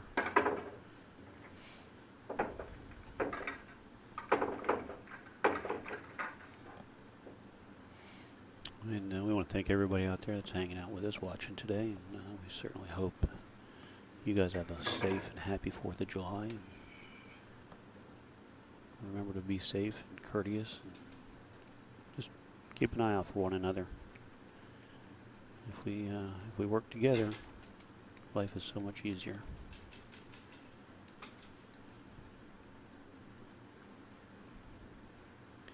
Oh, Jeremy, I'm so disappointed. I was waiting for ribs. I thought you were going to bring them to me. Good break, 1 in the side, 9 down, which spots up. 9 does not count on the break. Don't know. I don't think the 2-8 combo really lies for the shot. I mean, it does, but there's no benefit to it.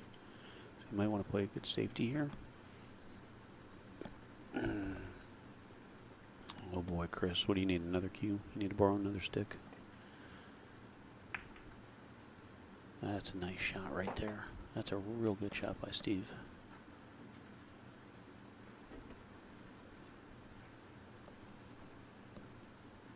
I'm gonna keep that angle just for a second. Let's see what he's. Let's take a look around here.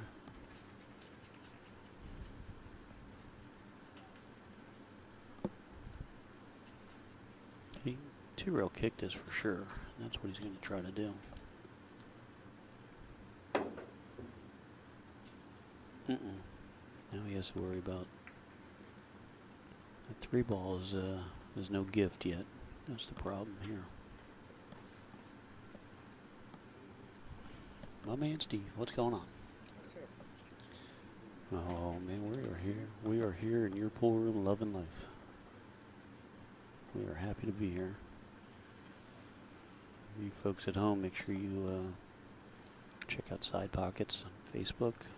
Say hi to Steve and Trina for hosting us and allowing us to be here. And we love it. We love it. We love it.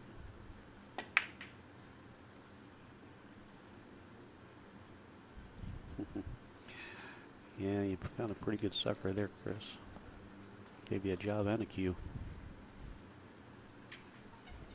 He doesn't know what he got himself into, does he?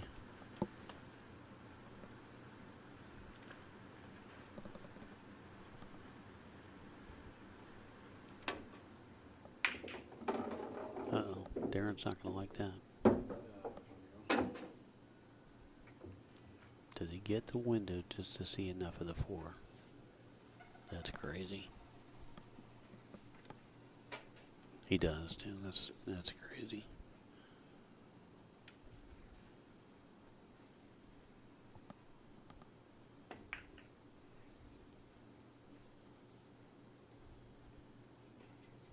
Good hit there.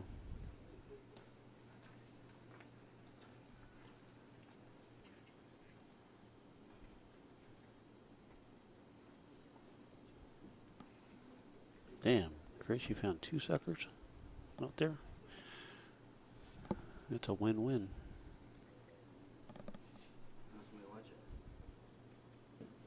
Dave, somebody want to watch this? The top seats doesn't matter.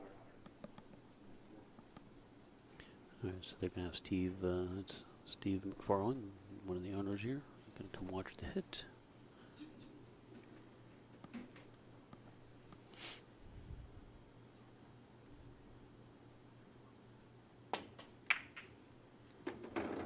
That's a foul.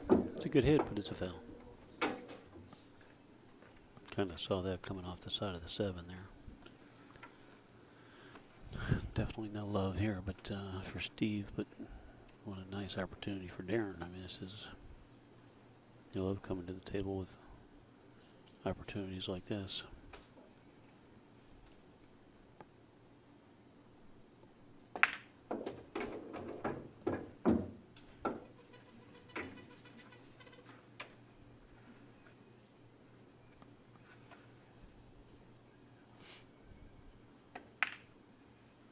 Oh boy. Cut the wide side of that pocket.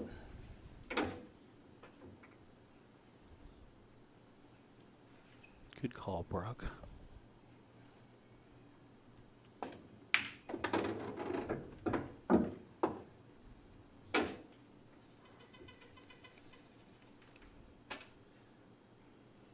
Darren definitely getting his money's worth out of that chalk. I missed that ball 5 times. Same way. In case you didn't hear that, he said he missed that ball 5 times.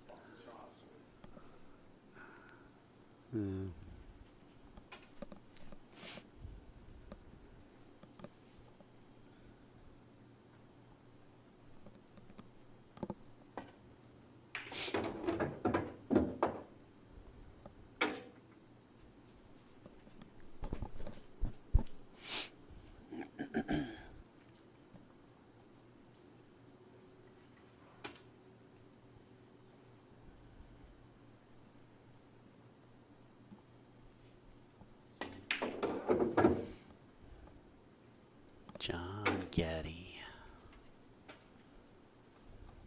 the legend, the man, the myth.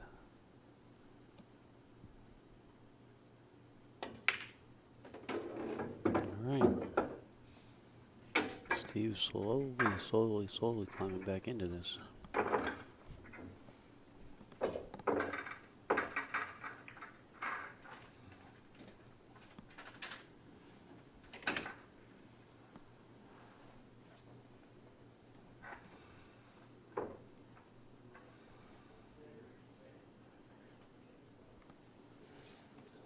Again, if you're out there watching and don't know who we are Extreme Pool Challenge. We are in Cocoa, Florida. This is Gary G hanging out with you. And we just occasionally get these challenge matches. Some players around the state will call somebody out, and they'll come over here and they'll play their game. The room is actually closed for business on the weekends, so it's a private room basically, and which is kind of nice. No distractions. You can see we have a few locals here hanging out, watching. Steve just came over to say, "Hey, I just want to let everybody know, I'm here for the entertainment factor. I want to keep them on, keep the show on, make it look good."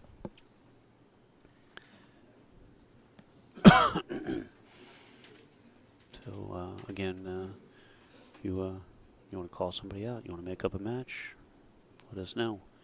We do like to make, we kind of prefer that the matches are heads up. Not necessarily somebody's playing 10 games on 20 or something when it's super lopsided. We like to, if you're a 400 Fargo, it doesn't matter if your opponent's 400 Fargo. That just means that that's a good evenly match. If you're 700 Fargo and your opponent's 700 Fargo, that means it should be a good even match. And these two guys are not far off on their Fargos. Darren's definitely a little higher than Steve, and he might be 5 or 10 points within his range. Steve's probably definitely a little under his range. He should be a little higher, but That's why we feel this match is actually should be a pretty good match. Again, Steve just he got here late, just got a super slow start, and but he's slowly, you know, kind of working his way back in. Darren started off hot and he's playing good. Darren's playing really well, but sometimes when you get such a big lead, you kind of let your guard down. So, see what happens here in the next several games. Could have a big sway in how this match turns out. Wow, that is freaking nuts. That is freaking nuts. He hit that ball so good, and it went in the side clean. Like, that is not. That's the cue ball for you, though, man. That shot happens more times than not.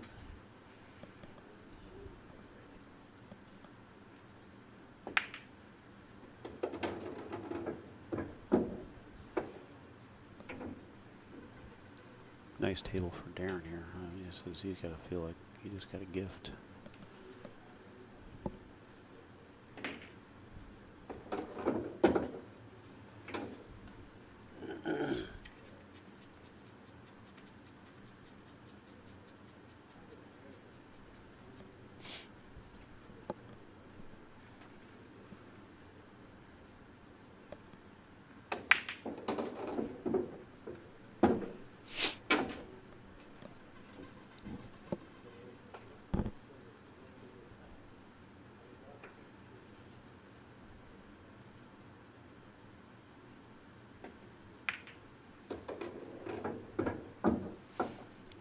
Back on track here. Got his focus back in here, and he's been striking the ball really well. His game has definitely jumped up.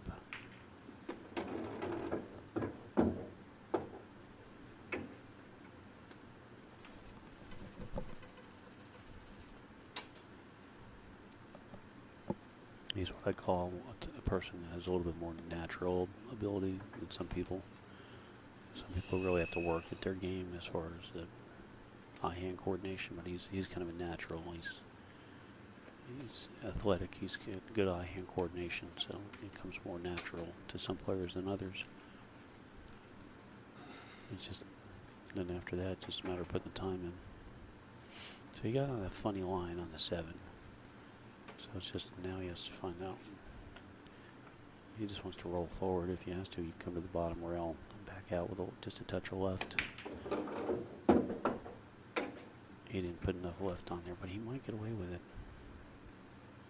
I don't know if he can cut that in the corner or not. It's real close.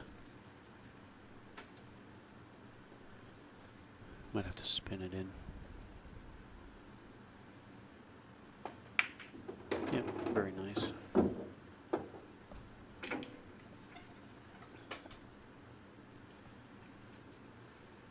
They are playing Call the 9, as you can see. Acknowledge the corner pocket, so it's no 9 on the break. Standard Texas Express 3-foul rule.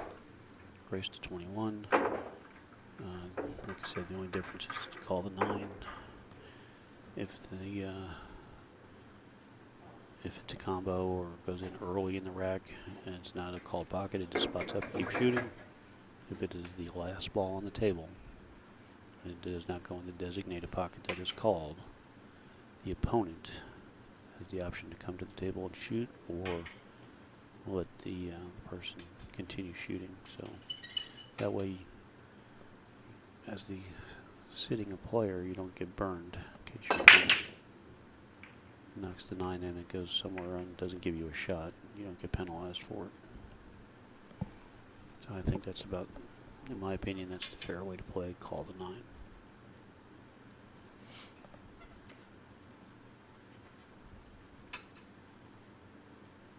And it's funny, there's a lot of players out there that, you know, want to play call shot, call safe. I'm like, I'm an amateur player. I don't play that level, you know. You want to play that, you go play with the pros. And these guys are, you know, 550, 600 Fargo. I'm like, you're not that good. You don't play call shot, call safe. You can barely run a rack of balls with ball in hand. But they think that, I don't know what they think. You want to play call shot, go play 10 ball with, you know, Van Bonings and Fitter Gorsts and Pavilions. Yep, Troy, you gotta play 10 ball. 9 balls has been a game of luck since the beginning, and now everybody wants to change it. And I'm alright with call a 9. You know, if you're playing for good money, you hate to lose out on some sloppy crap, but the rest of it, no.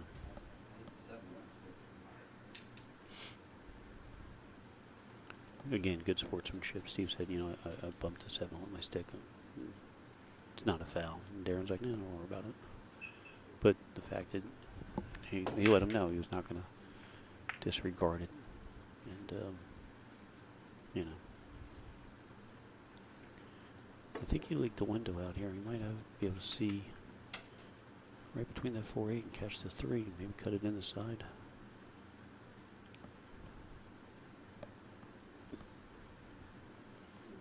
I don't know. It's really close.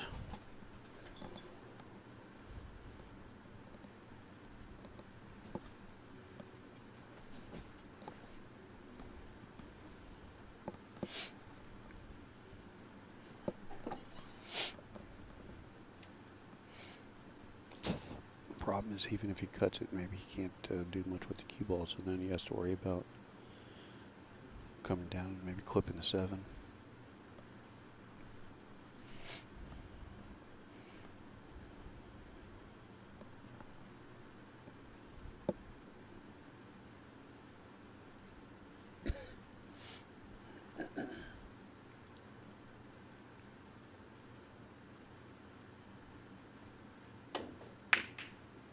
That's a great shot.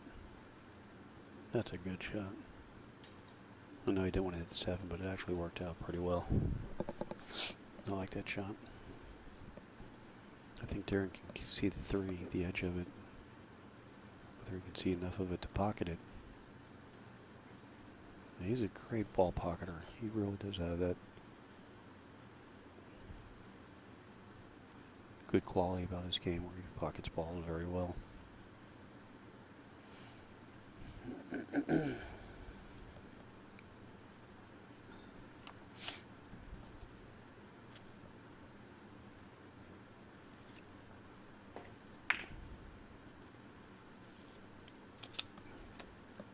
Well, he definitely had enough of it to make it. The three banks got that 5 kind of partially in the pocket, but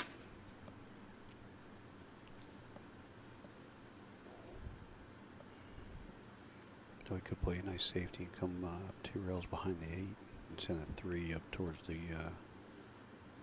between the 5 and 7.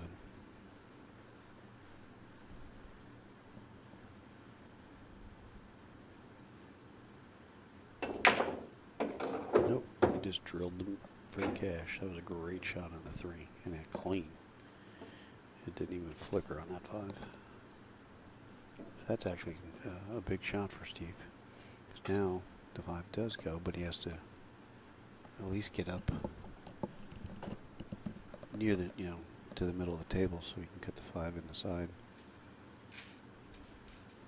And now you got to, here's the problem, you're stretching, really stretching, and it's hard to get that nice smooth draw stroke when you're overextend yourself.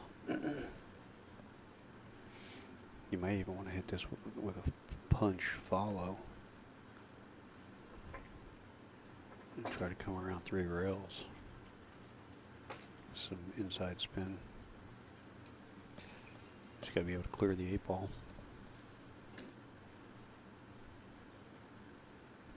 Decisions.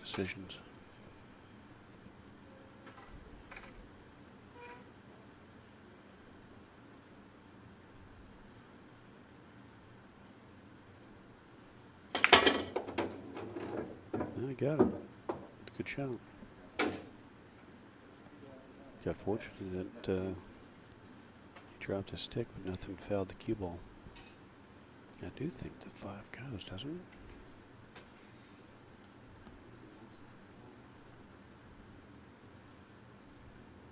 Yeah, it's super thin though, so you should be able to hit this with the inside.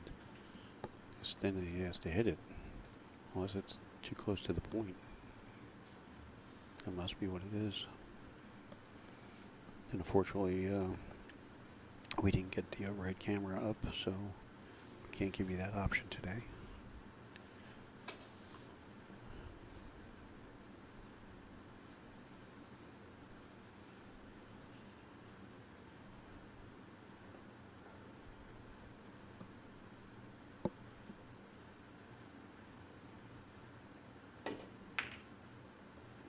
Yeah, he's going to get a leave out of it though.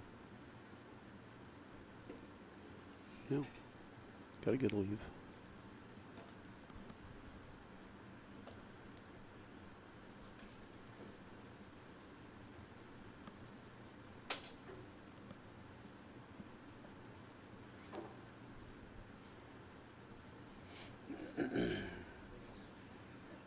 Hook can come one rail off the head rail.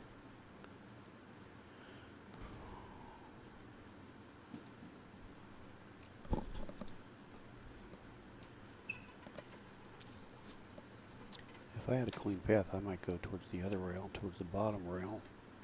If the 9 doesn't interfere, because you have a chance of pocketing it. And if you don't, you might have a chance of getting something tied up with a 7-6 something. But going this way, they're both going up table.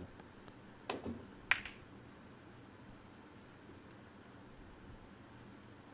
the scratch. Oh wow, you want to talk about some good speed there. Wow. But again, he left. You know, they're out in the open. Steve can just cinch the 5 ball. You know, the 6 is hanging, the 7's there, so. The only thing I didn't care for about that kick is you leave everything out in the open. I mean, I guess there's always a chance of getting the 8 ball tied up or something, but.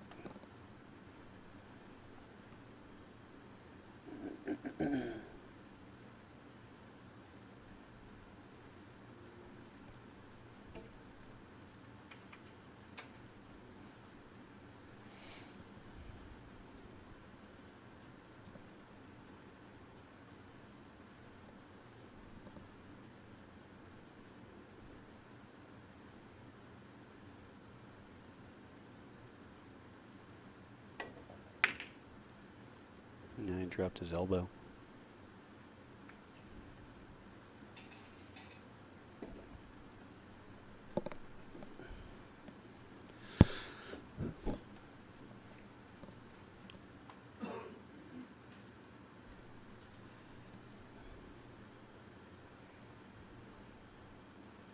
He's got a couple. He can cut it into the bottom left and come around 3 rails. Go to the side.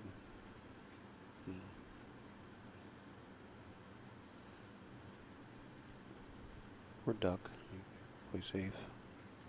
He has options.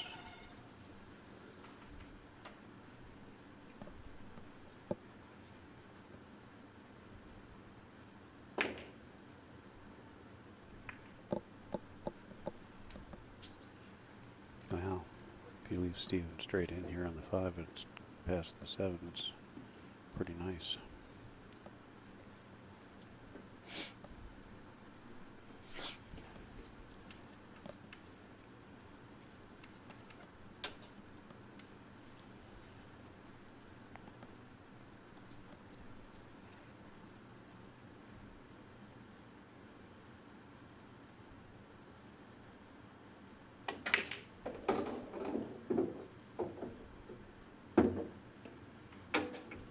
Good shot. 2 rails back and forth.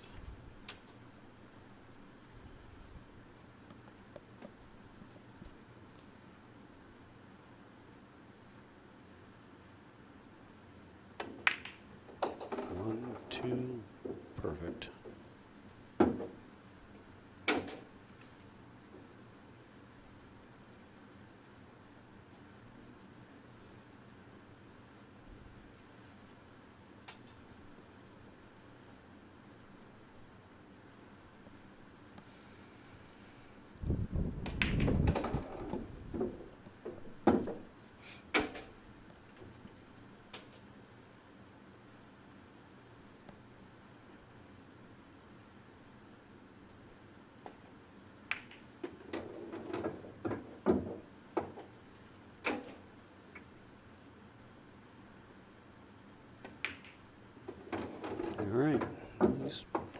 is clawing away.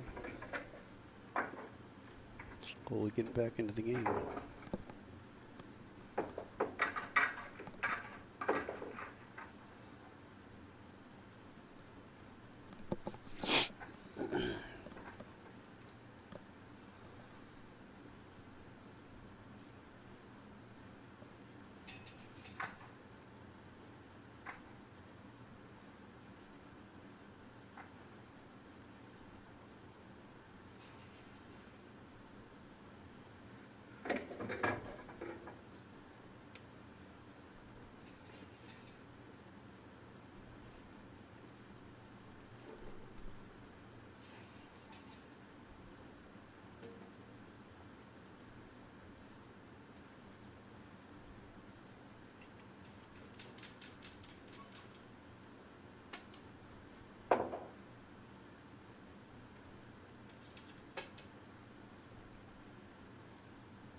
Nice break.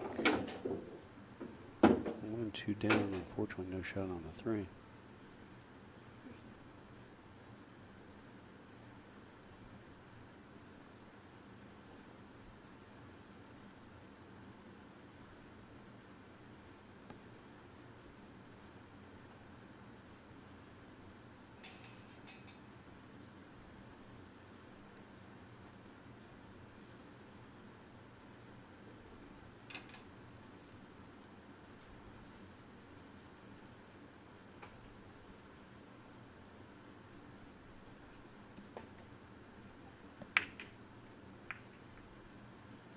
No, he didn't want to hit the 9. Now Steve has a nice shot for the 3 in the side, or a safety, or both. You can play it 2-way. I think. I don't think. I think rolling the 3 in the side, you're going to run into the 8. So.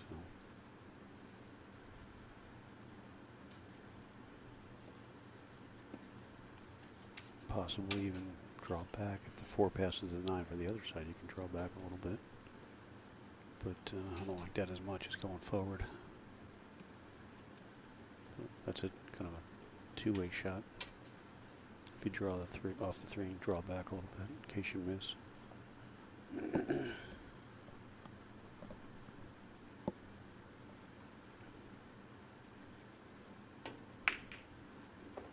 Yeah, nice shot there.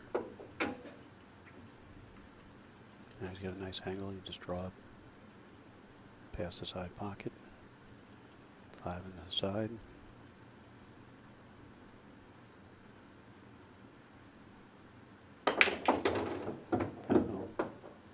Let it slide a little bit. He didn't draw it. Now he's going to have to probably play a bank. He's looking at the cut. Looks like he's going to back cut it into the side.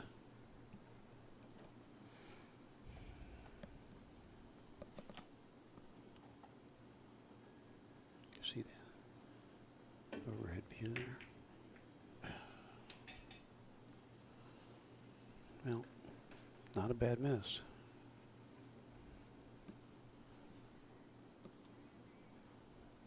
Not a bad miss. Not giving up a free shot here. I'm going to try some combo, which is not a good percentage shot.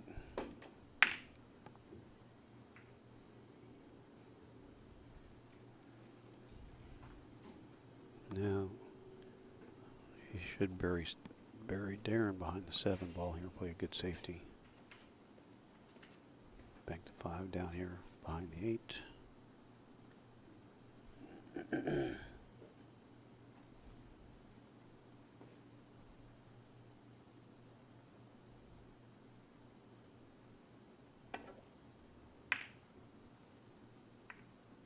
He went soft. He got away with it. Yeah, I got away with it. Let's see that other. That's a good shot. Worked out good for him.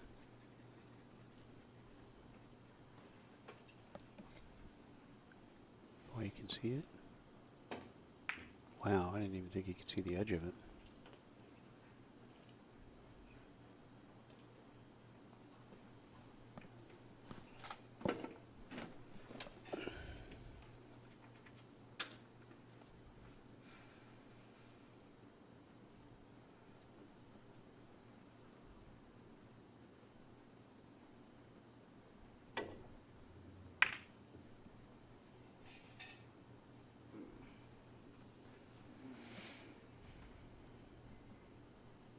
Yeah, it wasn't terrible. Definitely put some distance there, which is key.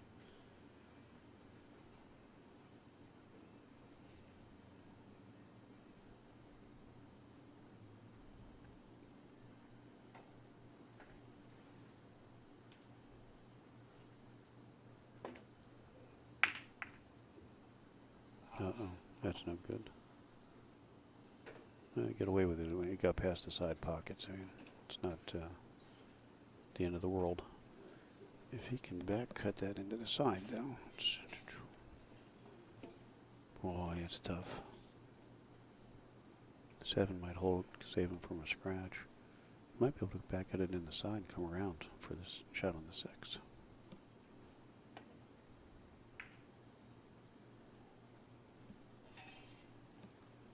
Well, worked out good. He got a good safety out of it, kind of a two-way. I think he was playing more of the safety factor than he was.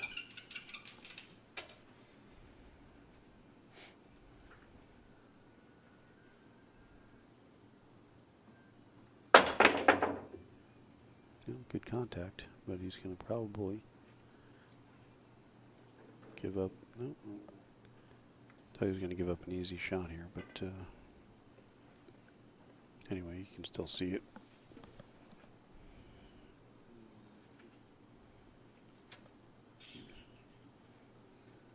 I like sticking the cue ball right on the backside of the 8, sending the 5 up towards the between the 6 and the side rail there.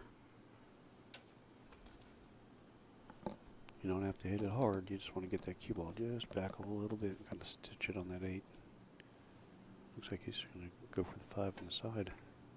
Oh, he went the other way with the cue ball. That's not a bad shot. Pretty good, pretty good.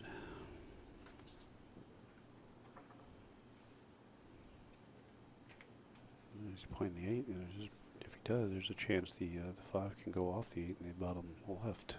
It's kind of a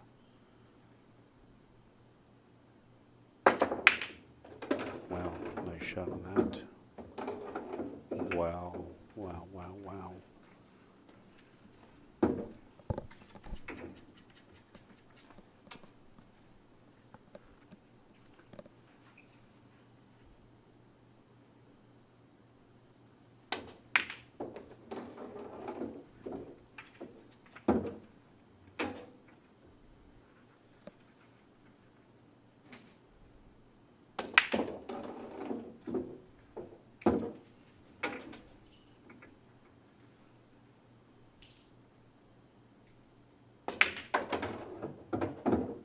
Good shooting there. Came up with a really good 5-8 combo. It was everything right there. If that 5 doesn't go, he might, there's a chance he gets hooked. The 5 ball doesn't go clean or something else. My man, Brian Melnick. Checking in the building with us.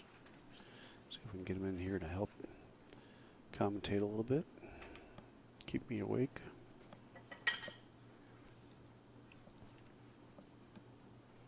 All right, Darren with the big one here. He didn't hit that one as cleanly as he has been, but he still made a ball. 5 in the side, no shot on the 1.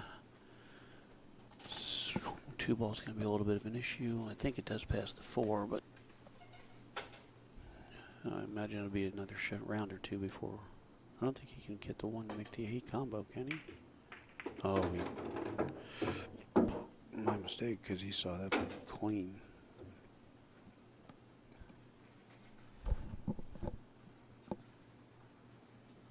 Looks like he can see the 1, so he should be able to spin off the rail, and the 2 goes by the 4. Uh-oh, uh-oh, uh-oh. Oh, my goodness. Look at this now. If you can just roll up, you can early 3-9 combo if you can hold it. If not, come across. Right. Don't worry about trying to cheat the 2 to hold it for a combo.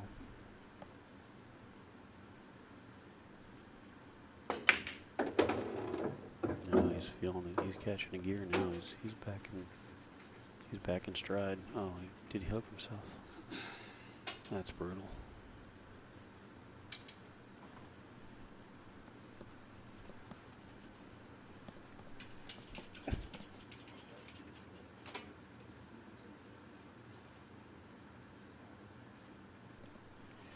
I gotta go for the jump.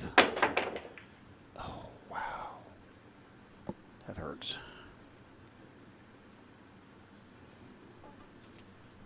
That hurts. He had such a nice run. He was really jumping into rhythm on that rack.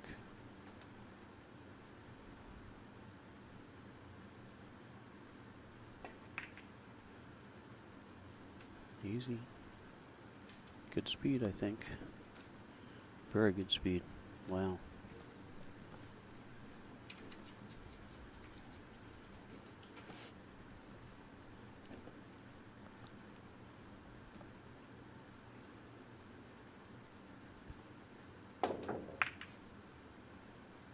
Well, it's a good hit.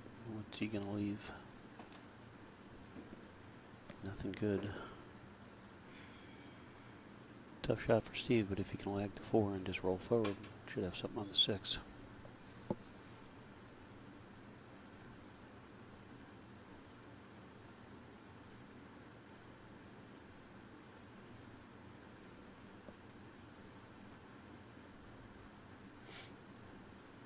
Key here is to stay down.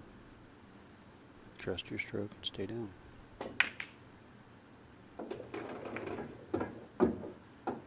Good shot. And you got a reward. You got a shot on the 6. 7 passes. I think. Certainly looks like it.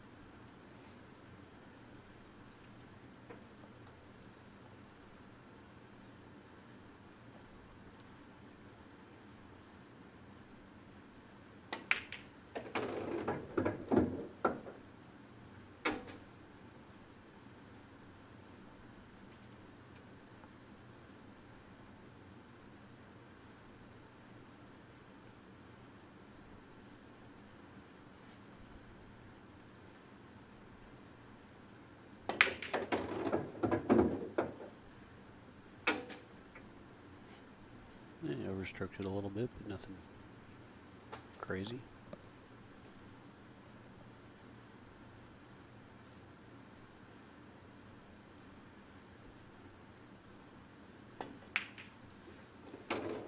Nice shot. Slowly trying to close that gap.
All right, Steve clawing his way back in here.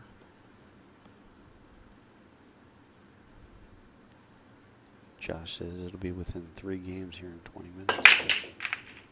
We'll see, Josh. I know it's been a good match. I mean, Steve, obviously, we saw him start really slow, and he's really still struggling a little bit. Darren was gangbusters in the beginning, and then I think because he didn't have the heat on him, he kind of lost some of the fire, and he started getting back. You know, the last couple games he made some good runouts and then hooked himself, so that's unfortunate. He's not gonna fall asleep too long at the wheel here. So Steve has to really capitalize on the momentum when he can. It's not a good break by Steve either.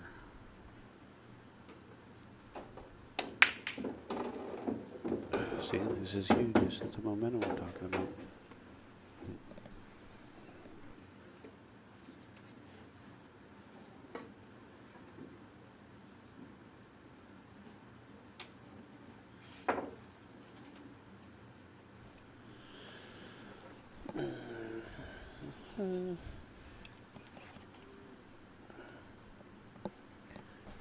All right, I got Brian Melnick in the booth with us here. Brian, what's happening, buddy? Another day, gorgeous Florida. Amen. Sunny and rainy all at the same time. It's a little chilly outside, wasn't it? Yeah. Yeah, you know. All right, big turnaround here for Darren with a big scratch. Steve, again, trying to really capitalize here. He's calling the combo. Even with ball in hand, though, this is a tough shot. You know, I almost like trying to go for the 3 foul here, except Right. for it's hard to get the 3 ball out of there. But if you do, you can really stitch them up pretty good. Well, you could push the 3 up to the top rail. If you can shoot like that, it really doesn't matter. No, I tell you, the tide has turned. There's no chance I'd have shot that shot. I think maybe Josh knew something we don't know, because he just said it would be within 3 in a couple minutes. So, we're at 4 now, so. I've seen this guy play once before. I saw him play down at Pooley's, and he played real strong down there. Yeah, well, he was playing at Shooters in Port St. Lucie for a long time, but now Okay. he's I think he's actually working at Pooley's in Vero a little bit. Oh, okay. But I Gotcha. know, and he goes to Pooley's in Palm Bay quite a bit, so. Yeah, he played in at Nate Beal's tournament, Mm-hmm. and I was down there photographing, and I watched a few of his matches because I saw, obviously when I see certain people hit a certain way, I tend to just pay attention, especially when it's somebody I've never seen before. And Yeah, no, he plays very good. he's got a smooth stroke, super Yeah. smooth. It's again, like I don't know if you caught the early beginning. Like he really got here like 10 minutes before the match, and really never got. You know how you're rushing, Oh, yeah. and he's never been here before. He's Your like, brain gets in the way, your muscles aren't yeah, loosened you're up, not everything. relaxed. Yeah. So, but he's starting. You're not playing for pennies, so No, he has settled down here. He's definitely still not playing as good as I know he can play, but he's more back into where he's supposed to be. yeah, I think I got on the stream somewhere around like 3-0 or 4-0. Mm. So See, now Darren's, correct. He's struggling a little bit now. Where early he was on fire. I mean, he was just getting out for Everything. Yeah, Everything he was hitting. He pockets balls so good. It's scary sometimes. Like Yes. he really does.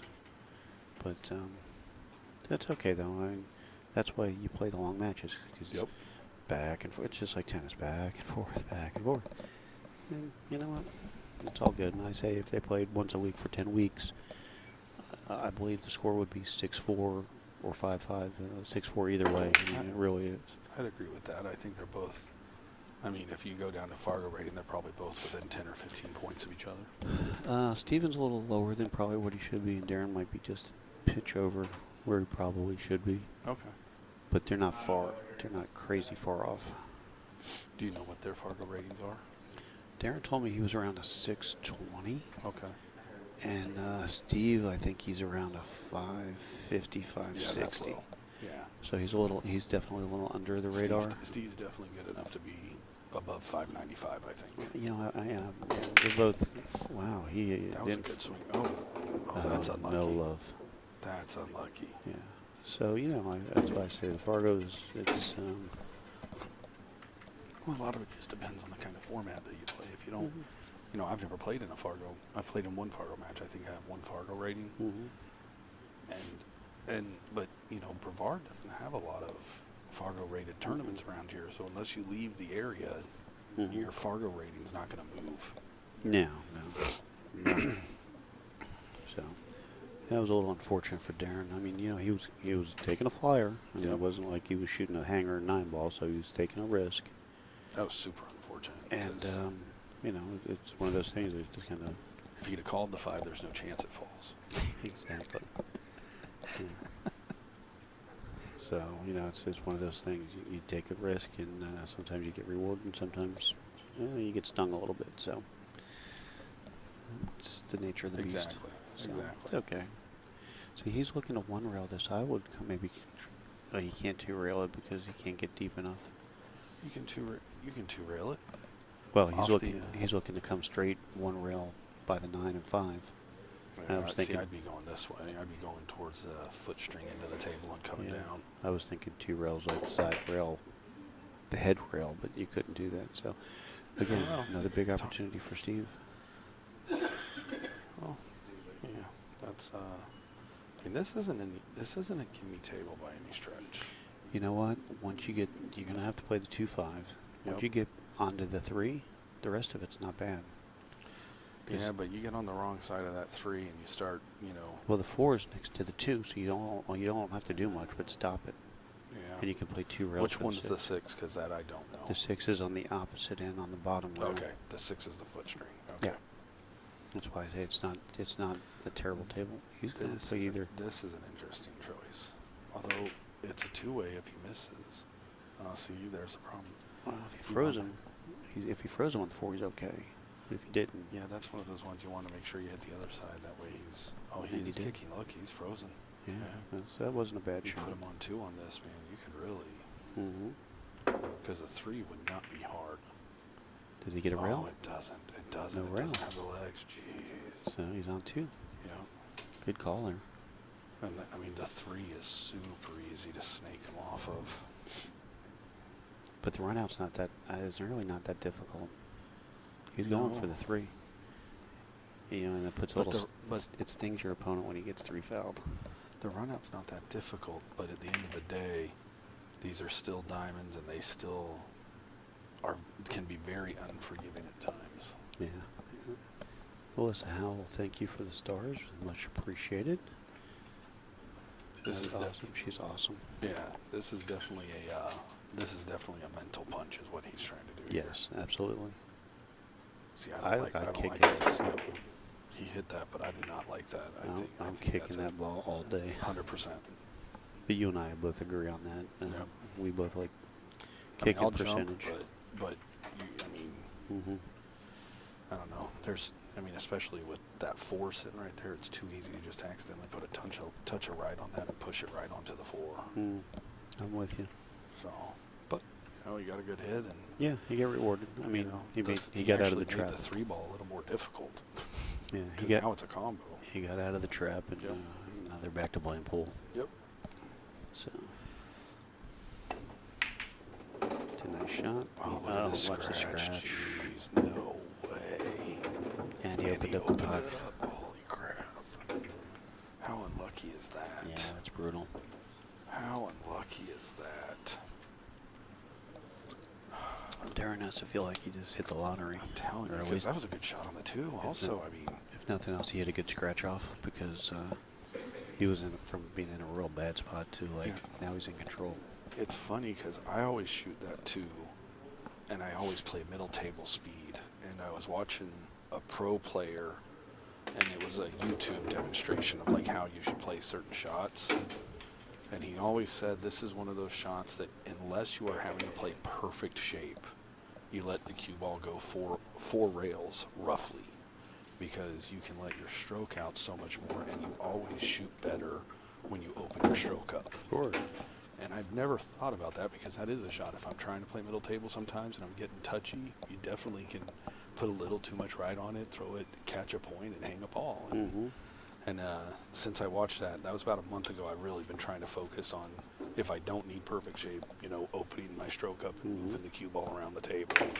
It's hard to convince myself that sometimes, because I've never been that kind of player. No. But You're there are right. times it helps. Absolutely. That was a really good shot. That was a good shot, 3 rails, 4 rails. I mean, perfect shape. He had big position Yeah. there too. So he hit it good. Huge.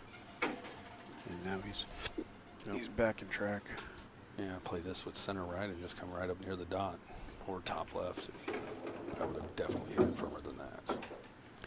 Well, I'm okay with that because depending on the angle, but he's okay. All you gotta do is roll the ball and cinch it in.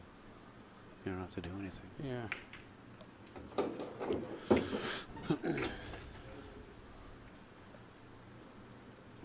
Darren's a good shot, though. I've played him multiple times over there. I've played him since, oh my good Yeah, lord. he's okay.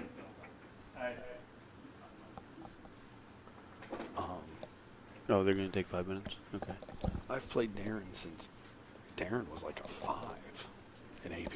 Oh yeah. Yeah, I remember when he started, and, you know, he got into pool league because of his mom and and Fadi, and you know, I've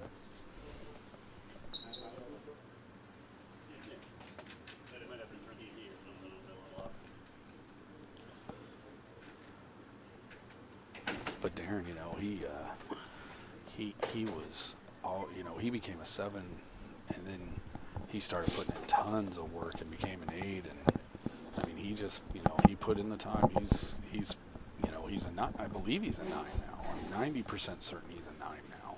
Yeah, he's at his skill level. He's a very good player. His you know, especially, and I think the tables that actually play more to him are the tables that are slightly slower, because he's a taller guy, so he's got a really long, powerful stroke. Yeah, like that 6 ball he drew earlier. Like, I love shots like that. Yeah. But that is such a hard shot, and he just got down and flushed it and drew it 3/4 table back. Yeah, no, he's got a very powerful stroke. Yeah, I mean, just you can. Well, he's a physical guy. You know, he's a big, He's a strong, good golfer, athletic too. guy. You know, so he likes to hit things with power. You know, he's not a finesse player. no, he.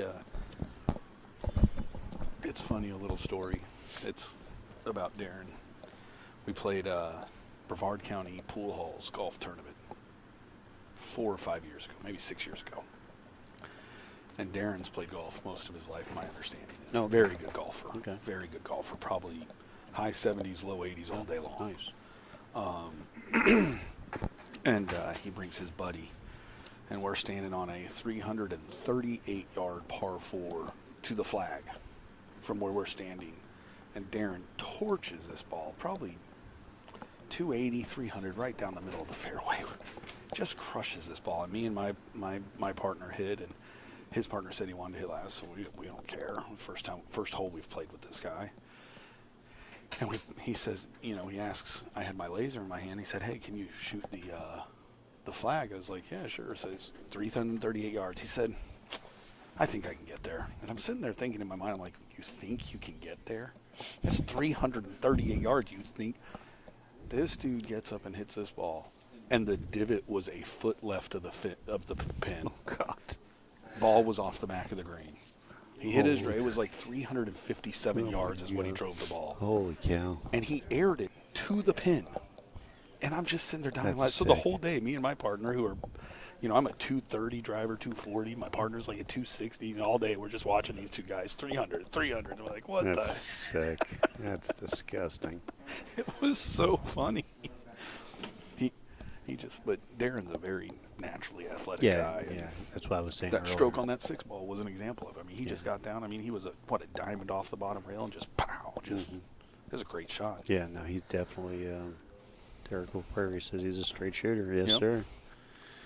Derek Yeah. LaPerry, man, I remember watching him when he first started playing too. Yeah, you I'll know, tell ya. he's come super far. He has definitely committed himself and Yeah. turned himself into a very, very good player. And See, I thought he was up in like Alabama or He's- Carolina. he's in He's now out Kentucky now. Midwest, Kentucky. Okay, yeah, he moved out of to Kentucky. okay, Yeah, and he's out traveling the Midwest. That's awesome. Torturing the rest of the world. that's awesome. He gave Florida a break. So, thank you for moving. But no, it's really it shows you the different styles of play. Oh, So yeah. Darren, he's an athletic player, so he's very firm, and he's not a finesse player. There's a lot of players that just have that finesse Yep. touch and kind of roll things around, which is makes the game exciting. You know? 100%. Yep. So again, we Just want goes to show you, there's not just one way to skin a cat. No. You know, No, we want to thank everybody that's hanging out with us today. We are Extreme Pool Challenge. We're in Cocoa, Florida. This is Gary G, and I got Brian Melnick here with us. And we're got a good matchup here. And Thanks, that's Nate. Steve trying to claw his way back into the match a little bit. yeah, he's got it within 5. I mean, he was down by 8 at one point. So, you see what Nate said. Yeah, I know. Well, it's, you know why? Because Nate's jealous because he can't walk out his front door, and it's not because of his head; it's that belly. Oh, dang, that's messed up. See, I can't say anything about that. I'm not a skinny guy. I'm right there with you, so That's why I can say that. I tell you what, you know who else, and I know you know her, Nate's girlfriend, Jennifer. Jen. Dude, she played so her and my wife played a match in our 9-ball World Cup. And my wife's been hitting 9-ball well. She's a 5 and Jen's a 6. And Jen was crushing her. And my wife came flying back, but Jen played so amazingly well. Well, 2 rounds later, or maybe it was the next round, she's playing, I don't remember who she was playing, but the guy needed 1 ball. And Jen still needed 18 balls. She plays safe, gets 3 balls on her, or 4 balls on the last, 4 points on the last rack, breaks and runs the next rack, breaks, makes a ball, plays 3 straight safeties to get each ball she needs to beat the guy 18-1. Dude, I'm telling you, She's been playing she good. was torching it, just torching it. Well, you know, she's really putting the time in, and that's Yeah. what it takes. You know, anybody, we've all been at that some time in our life. We've been there where we put the time in, and our game is really elevated. And it's hard to maintain that fire and that drive to keep that. But yeah, she is playing tremendous. Yeah, she. No help to Nate, of course. I mean, she's probably trying to help him with his game. It takes a lot of work to keep this up. That beautiful physique, right, Nate? Yeah. Good luck to you, Derek. I hope you do well in the Texas Yeah. Open, sir. That's a big tournament. That's a big-time tournament. Yeah, Derek Prairie going out to the Texas Open. You're going to have a lot. All the big pros will be there from the U.S. for sure. I tell you what, Dennis Aculo's been on a tear lately too. He's been playing all over the place. Is he back in the country, or is he still in the Philippines? No, he's still in the Philippines, Yeah. but he's all over Asia playing. I don't think he's allowed back in the U.S. for like 3 years. Yeah, I knew he had passport issues. Which is, what kind of garbage is that? I mean, this guy's been coming to the U.S. for 30 years, something like that. Yeah, if you don't play by the rules, you get penalized, you know. And there's no... Yeah, unless you know the Clintons, and then it's okay. Yeah, but, you know, there's no... You know, there shouldn't be any special privilege. Oh, no, I don't disagree with that. You know. But I heard it was something like... You know the situation, you play by the rules. I heard the situation, and it happened in the middle of COVID, and I think it was because the courts were shut down, and he couldn't go through the process to get his thing fixed or something like that. Well, you know, and I don't really want to get into it because I don't know the details of it. All I know is, you know, there's a lot of things that happened during COVID where people couldn't do things, but, you know, as things progressed and opened back up, You had to you get go and get things Correct. taken care of. You don't just forget about it Correct. and say, well, it doesn't matter, you know, because it. Anyway, That sounds good, Nate. We need to have some big tournaments here in Brevard. You know, get some of those big guys around. Well, I now- really think of one of these pool halls, and Poolies might be the one where you get enough big names in there, and you could even charge a small cover charge to get in and watch some of the pros play. You don't think so? I don't believe in cover charge, Okay. personally, and I owned a pool room. But Vince Do you just think they spend enough across the bar that it won't make a well, difference? you know, Vince just got those new diamond tables I put in, saw so that. he is going to be putting on a nice big tournament soon. Vince is making changes, and I like Vince. Vince is an awesome guy too. Yeah, no, absolutely. But the whole point of spectators is getting me in the door. Nobody's going to come in. It's my point of view is just like pay-per-view. The only people that are going to watch are the people that are coming anyway. You're trying to bring new blood, new people, Fair enough. new Okay. faces to your establishment or to your stream or to your whatever it is. No, that makes sense. They're not paying if they don't know what they're watching. So you want to Correct. give, hey, here's a free drink. Come in, you know, get your free drink. Come and hang Yeah. out, and then Come in and have a $3 drink. then you know you make your money.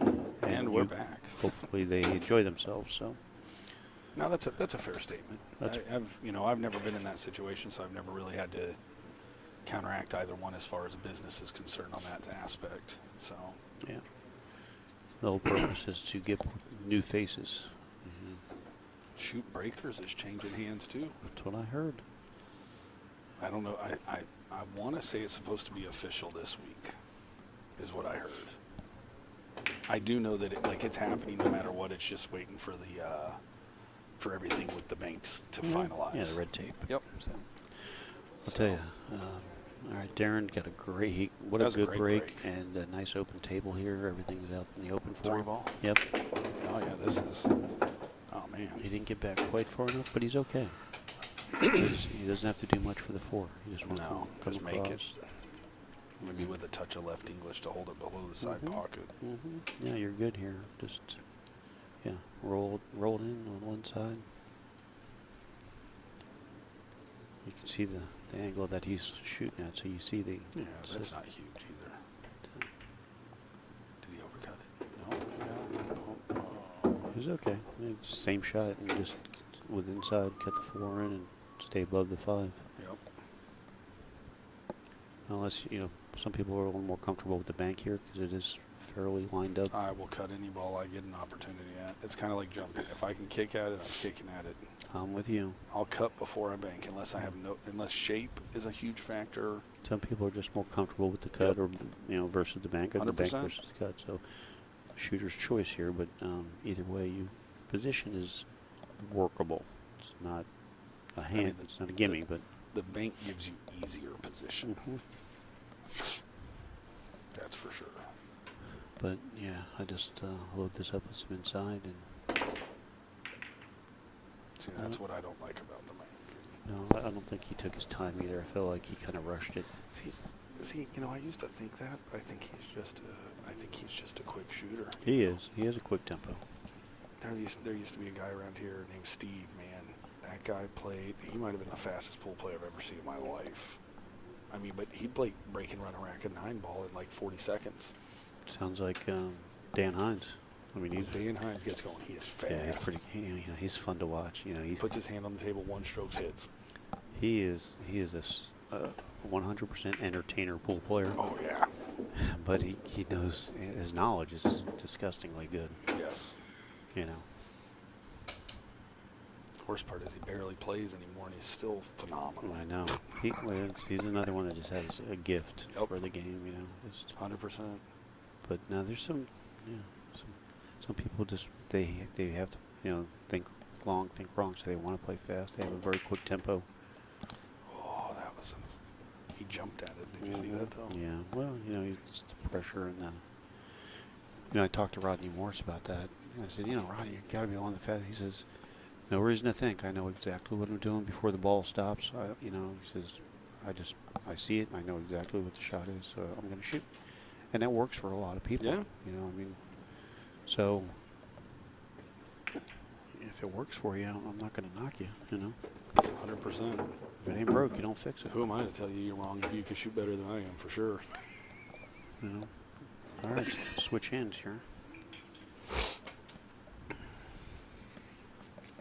See, that's a sketchy shot to do it on because you got to get shape on this ball. I think you can just stun the shot. Oh, I thought he was straight in. Well, you know what? Opposite-handed, that didn't turn out terrible. No, not at all.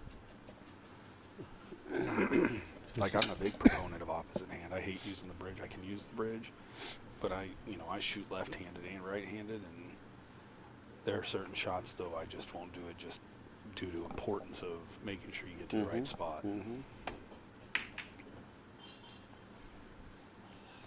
That's tough. This ain't going to be no gimme shot either, though. No, but this is one you can let your stroke out on. Yes. And this is a shooter's choice. Draw back or go forward. Yep.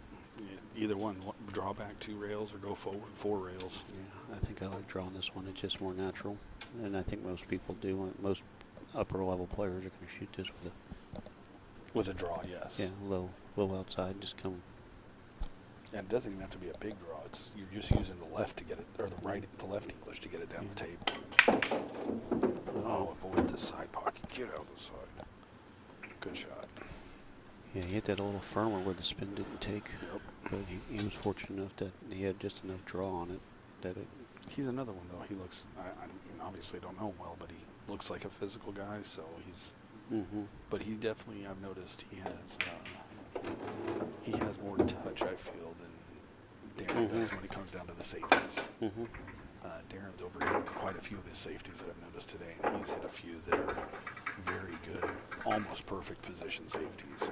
Yeah, I would say maybe Steve maybe he gets the edge in the tactical part of the game. The tactical finesse or safety, like you said. He probably gets a slight edge in that. Any idea how long he's been playing pool for? Long time. He took a lot of time off. He told me he was like a very good player. He used to live up in New Jersey years ago. Okay. Yeah, he says I was a good player, and got out of it for quite a while. And he's been playing for a couple of years now, maybe 3 or 4 years. There you go. So that's why his knowledge is very, his fundamentals and mechanics are very good. So.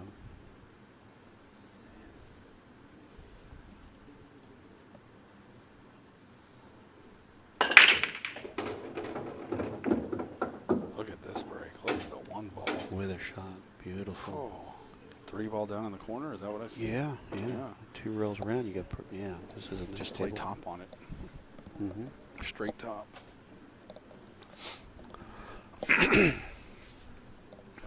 Man, you get on a 3, it's over. Like, roll through for the 4, 6, 7, 8, 9. I mean, just that bug and him are not getting along. That's a hell of a sharking move right there. Telling you.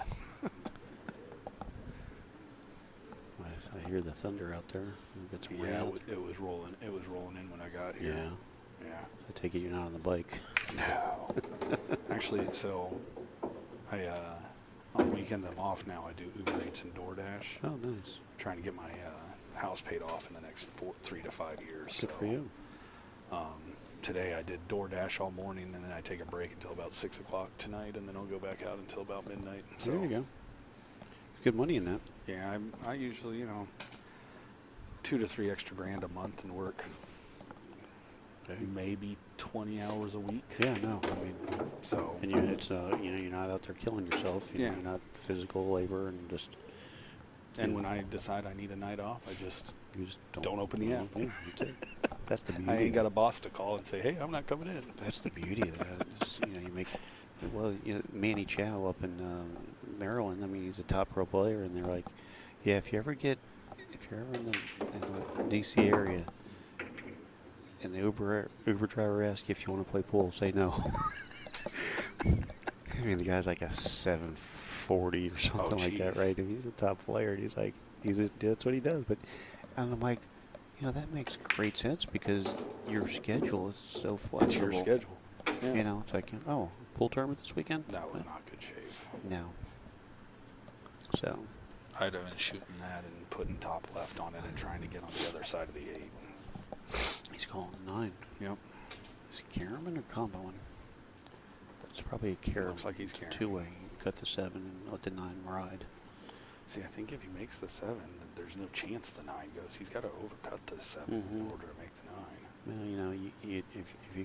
if you know you're sending for a ride, you might as well call it just in case. Touche. Worst thing to do is not call it and then it goes in. Definitely ain't going with bottom. I don't think he's trying to make the 9. I just think he's trying just in case. Gotcha. It's funny you say that about the guy in D.C. He's like, I'm assuming you've heard Earl Strickland's story about the U.S. Open in like 89 or 88 when he went to over into the Philippines for the first time. Or not the U.S. Open, the 9-ball World Championship. He said he got off the airplane. The taxi driver asked him if he wanted to play, so he played the taxi driver. Taxi driver beat him out of a couple hundred. Got to the hotel. The bellhop found out he was a pool player. Asked if he wanted to gamble. Nice shot. That was a great shot. Well, let's see if he gets on the good side of the roll. Oh, don't do that. Oh, that's brutal. Yeah. And then, so he went and gambled the bellhop, lost to the bellhop. And then got back he said, dude, before I played my first match, I'd already lost to 3 people. Well, that's what happened to Stevie Moore. I mean, Stevie Moore they busted him, took all his money. They literally got the guy who was sleeping in the alleyway behind the pool room, come in and busted him for all his money before he left. He's talking to Stevie Moore back when he was at the peak of his game in mid 2000s or something like that. That's like, I didn't realize pool was that big in the Philippines. I had no That's idea. all they do. That's crazy. That's their national sport. That is so nuts. The scary part is there's guys over there that you've never heard of that are better than anybody you've ever heard of. Correct. All right, what's he doing here? He's got to come with a shot. That was a good attempt. Michael, look at this. Look at this. Oh, my God. gotta love it. I always like to look at the opposing player to see the look on their face after something like that. Yeah, you live by the sword, you die by the sword. So you just take the good with the bad. 100%. So this is it, though. You get really. This ain't no easy shot, though. No. Especially on this table.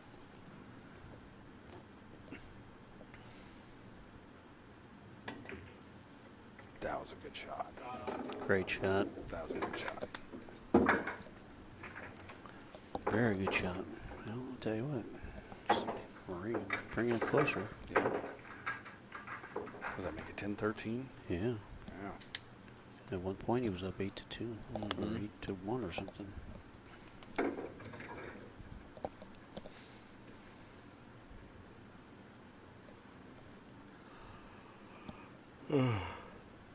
I hear you. Work been keeping you busy? Man, it's freaking hot out too. Oh, dude, it's miserable.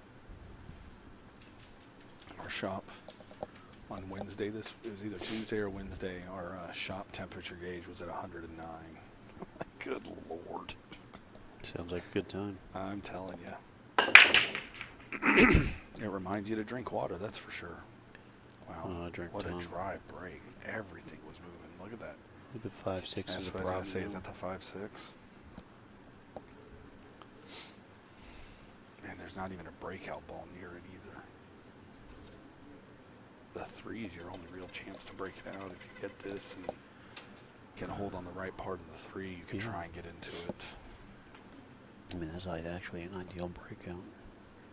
It ain't easy though, because you've got to make sure you stay just to the edge of the 7. Basically, is where you want to be.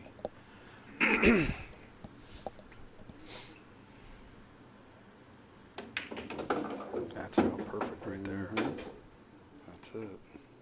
It actually almost like the 2 laid perfect for like exactly where you needed to be. Yeah. Well, it was a good shot on the 1 ball to start. There it is. Boom. Oh, don't bone. Oh, that's terrible. Well, that was the chance you're going to take. So, but he has a shot. He can bank Yeah, it. He can cut it to the upper left. I think he can cut it and just roll. Yeah, it's hard to tell because I can't tell how far past the side he is. That's close. I think he's got to draw this if you want to. Well, maybe. That's a good try to bank. Yeah. I don't fault him for that. It was a good What an attempt. unfortunate roll, though. Yeah, that's the only downfall is he didn't get any love. He certainly gave Steve a golden opportunity here. Yes. Although that, I mean, he really, personally, I mean, I would be playing this 4 with top right and trying to go 3 rails and get over into this area right here. Yeah. And I think he has the line, he can do it. I don't think he's dead straight. Maybe he is. I think he can draw and just drag it over. Yeah. Oh, I thought the run was going the other way. Yeah, he would have loved to come a little more over, but he's okay. I tell you what.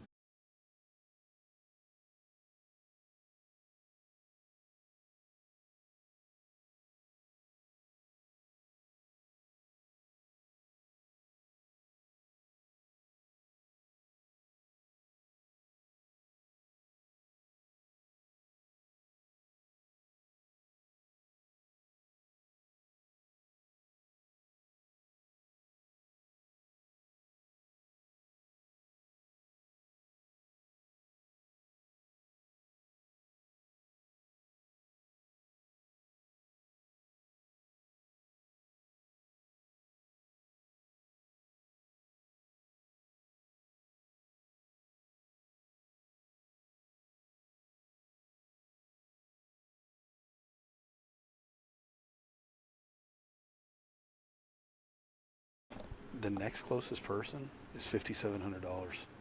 I believe it. like, and people wonder why. It's like, first off, let's talk about the fact that we are 7 months into the year, and the number Shane's still in the top 5 in the world. Has only made $75,000 in pool earnings this year. Well, that's from tournament play. Yeah, that's well. But that's a problem.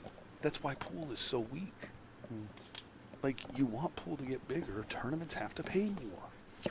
Well, that's why Predator's trying to monopolize and take over because they're paying more. But Shane didn't play in some of those. Correct. So, you know, there are other money options that not all the players. The thing is, not all the players can go to all these tournaments. It's all Because they have to have real jobs. well, the cost of travel and expenses and all that stuff. So, to me, I mean, as much as I love pool, to me, in my opinion, the Moscone Cup has turned itself into a joke. It is. So, it's sad. It really is sad. And I don't know. I'm not gonna get on a soapbox and say anything. You know, just that's my opinion. I just think that Yeah, fair enough. You know, I'm astonished because, you know, if you look at any of these other he sports, got robbed. the worst players in these other sports are making $500,000 a year. Mm-hmm. You can get a kid coming out of AAA, plays one game of professional baseball, and his minimum salary is like $320,000. It's $750 now for baseball. I thought it was. I didn't think it was that much. If you make it onto the big team and you're a bench warmer, it's like $720 a year now is the minimum. Oh, I didn't realize it was that much. So there you go. It's gone. It's through the roof. Wow. Darren is really in a bad spot right now. His mental game is really. Speaking of Predator, look what he shoots with. Mm-hmm. Yeah. And I believe Darren is shooting with a Predator now, too. I know he's got the carbon fiber, so it's, I don't know what the butt is, but. Yeah, he used to shoot Q-Tech. Okay. And he never really liked the feel of the Q-Tech. Oh, wow, that is way too hard. You might get behind Oh, the my eight. God. Oh. You know, that's one of the hardest shots is when the ball's very in the jaws. difficult. Very difficult. Very difficult. That's actually another shot that I saw somebody shoot that I'd never considered how they shot it. Was those thin down the rail shots. I watched Shane Van Bonen and I thought maybe he was the only guy that did it, so I started watching. Josh Fullerton does it. Darren Appleton does it. They all hit those shots with bottom. Like a tip to 2 tips below center. Oh, he is definitely Because a head case. you're getting so close, the bottom's never grabbing, and it keeps topping it, and I guess it makes the ball roll further than hitting it with just traditional top. Mm-hmm. Which kind of makes sense because, you know, the English reverses as soon as it touches the rail, so Mm-hmm. it's just one of those things I've never noticed before and I've never really thought of, to be honest with you. Right. No, but you know, you're paying attention to these things. This is a super difficult shot. Safe or make, either way. A little firm there. I like his idea, though. Yeah, that was no. that was the right try. Yeah, he just hit it But about. that's not an easy shot. No, 2 speeds too high there. Yep. One roll of the cue ball. I mean, a cue ball, I think, it rolls like 5 1/4 inches on one complete roll. Mm-hmm.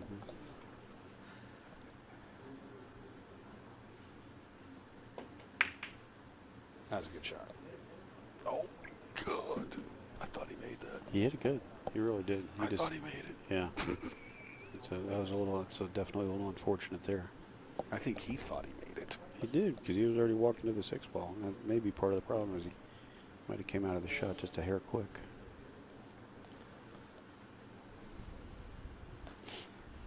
See, I think you got to go rail first on this. Because the 6 ball is on the other. That's the 6 ball past the side pocket, right? Correct. Depends on how much of the 5 you can see. See, I think even if you can see the whole 5, I think you jeopardize putting yourself on the 7 on accident. You know, and I think going rail first, it's too easy to go around the 9 and put yourself back on the dot See, area. I would just come right between the 9 and 7 and just roll up, like try to get next to the 7. Or that. I mean, that's always an option. Okay. Not my option, but it's an option. Yep. I feel you. Now you just got to make the ball and don't worry about it. Yep. You're gonna. Natural shape, just make the ball. Yeah. Just a little bit of top and just back and forth. And the 8's wide open enough, you really don't have to worry about what you're getting on the 7 to get to the 8. No.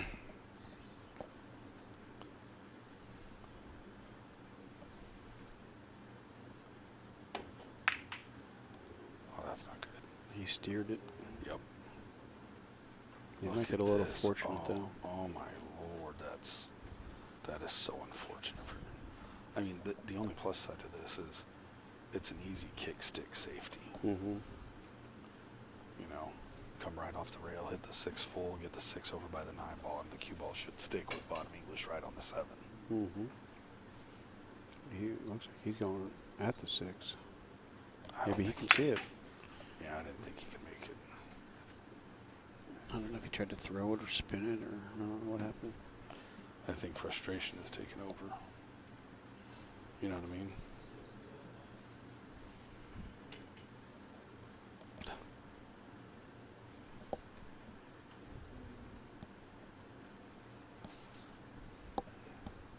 So do we have any more upcoming matches? Or is this Not the only that- one that we know of? Not that I know of for sure. Darren did say he wants a rematch with me, so I don't know if that's going to take place or not. Because when he asked me That's about right, you guys played a while ago. last September, he had mentioned it a while back, and I told him, I said, I really don't want to play. I've been kind of in retirement. I haven't played any pool really since then. And Did you win or lose that one? I escaped. Okay. I did. It was like, because I was kind of trailing in the match for a portion of it, and I think I won by like 4 games in a race to 25. So it was a close match. Yeah, that's a close match.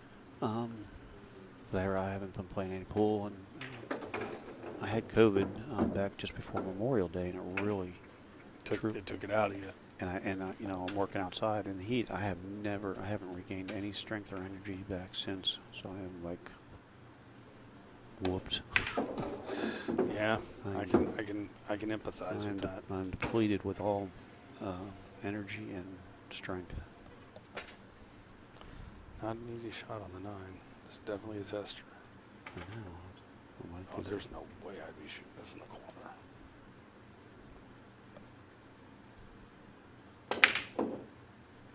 It's 3. In the side too. Does he scratch too? Well, he is definitely on tilt. So Yeah. with that, I'm going to go use the little girl's room. You do that.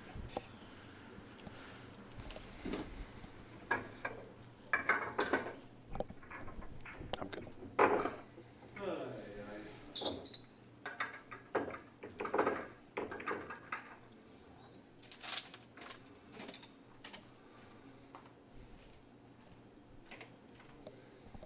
Well, guys, that's 13-13.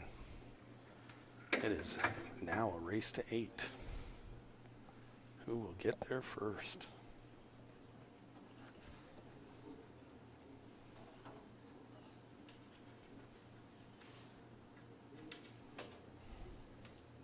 You don't have to hit it hard. You just want to get that cue ball test.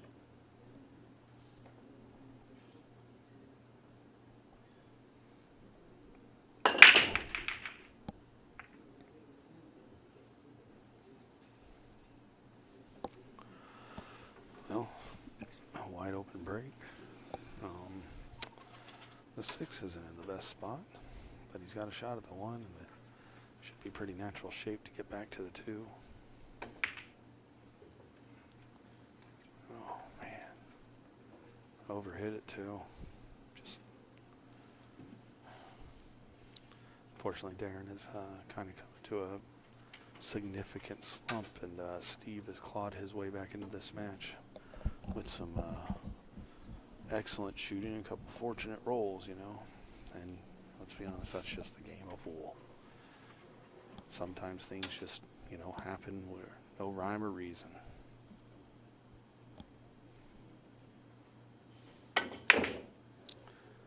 Wow. Well, they both had a chance at it.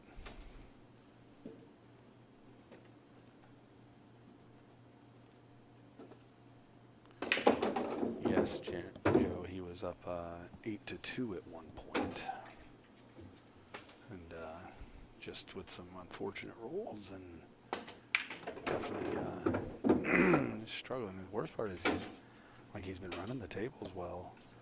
he's just got to the 9 and either gotten out of shape or kind of just lackadaisically hit it a couple times, and you can't hang 9s when the 9 is the ball that matters.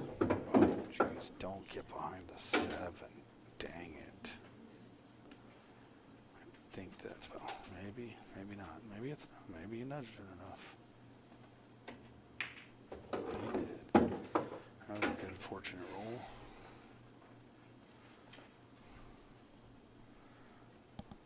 We'll see what happens here. I mean,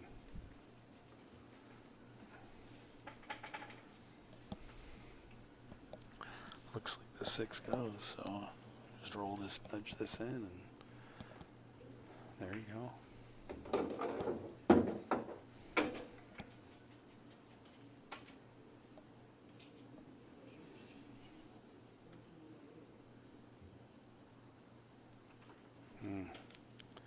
Decision time here.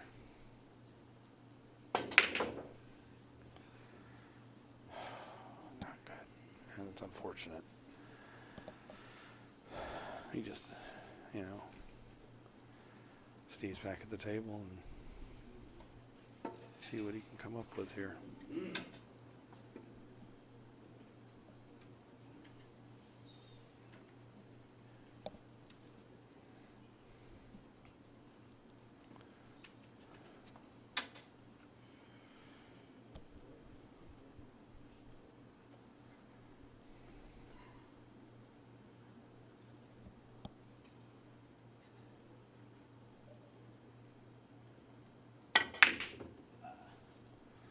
And they both miss again.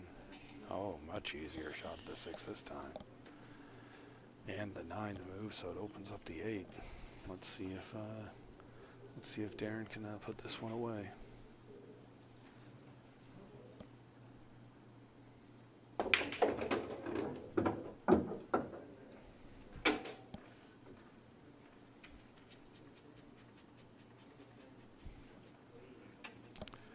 I would agree with you, Derek.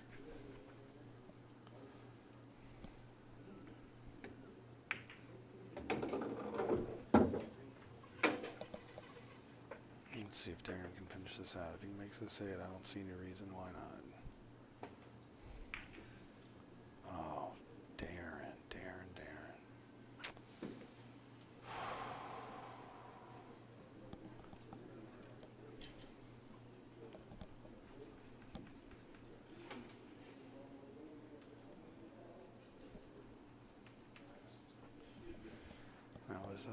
That was a tough one. It's just a little off, that's all. Really no other explanation, but this is not an easy shot. This will be a very, very good shot if he makes this.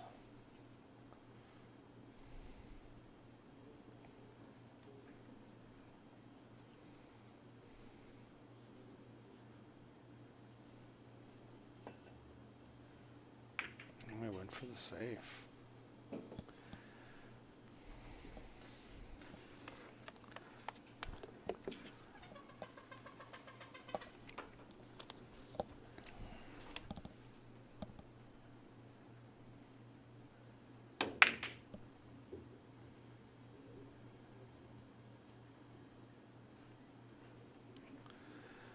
Unfortunately, you can.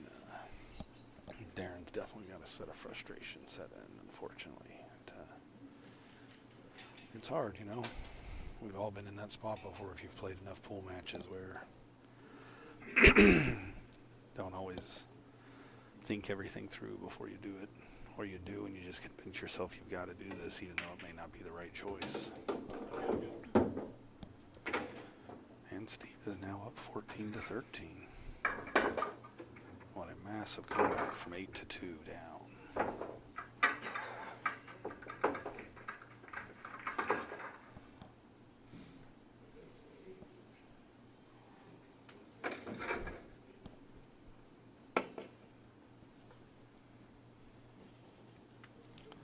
It's a 7-8 race. I mean, it's still anybody's game.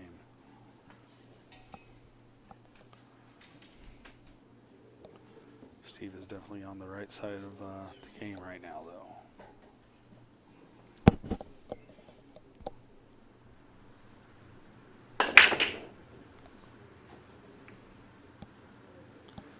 dry break, but he didn't leave much of a shot on the one.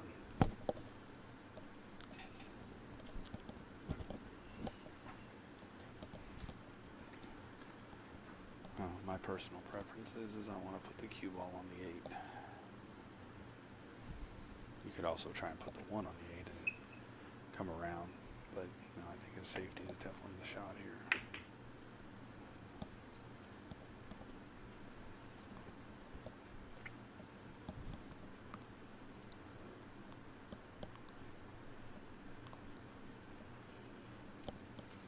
Not an easy shot here.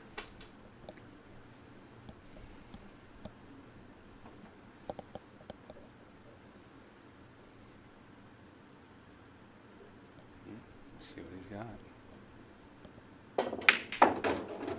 Excellent shot. Very, very good shot made.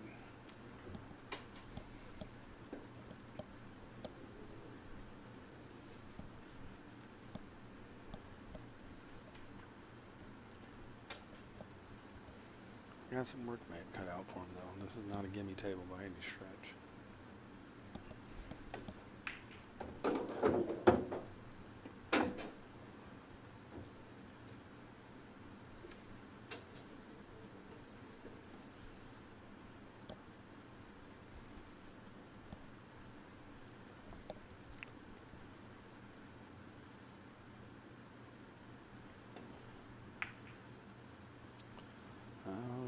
Got the point. No bueno.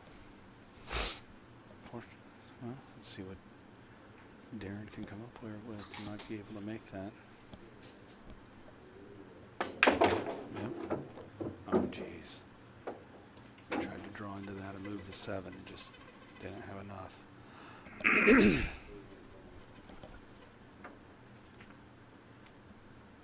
He might be able to see. Maybe he can cut in this. Nope, he's kicking.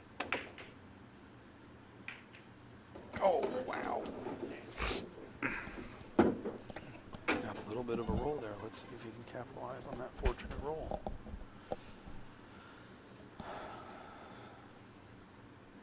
You get a roll like that, you almost got to, it's like require. Oh, geez. Just, it's not getting any better. Unfortunately.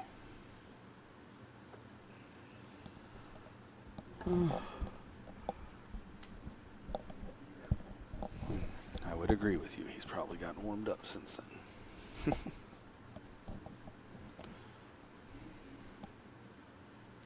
See, I like this. Is another one. I'd play this with top right and try and put it behind that 7 ball over there.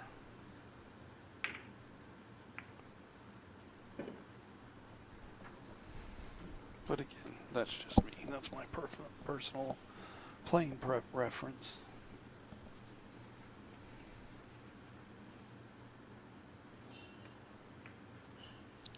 That was a good shot. It was a good shot.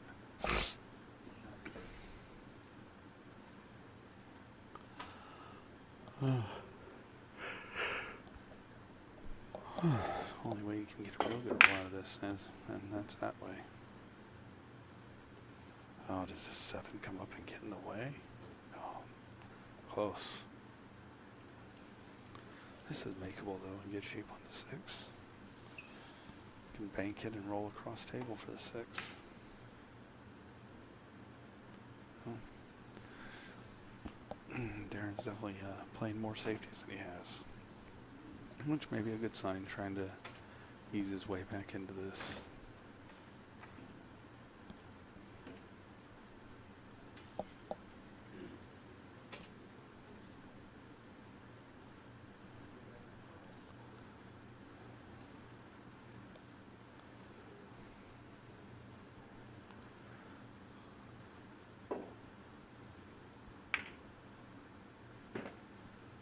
Good shot, good pace. Left him hard. You roll this in though, you have natural shape.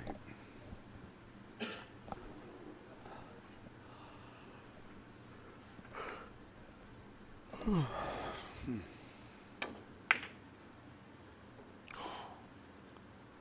was a good try, Darren. Good try.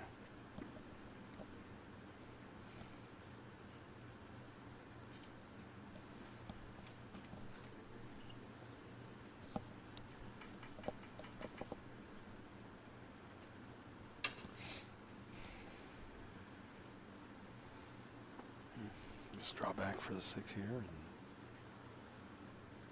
make your way through the rack from here.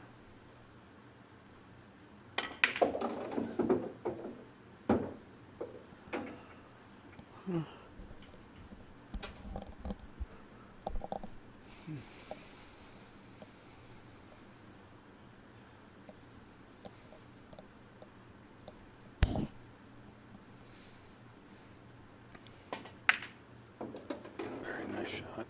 Unfortunately difficult shot on the 7 coming up here.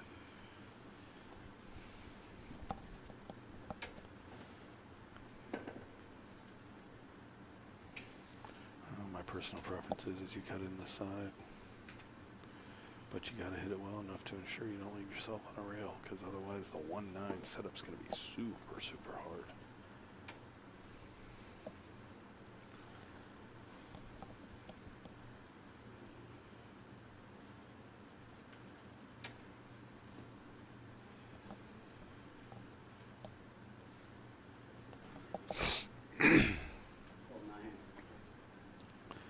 Calling the 9 in case he makes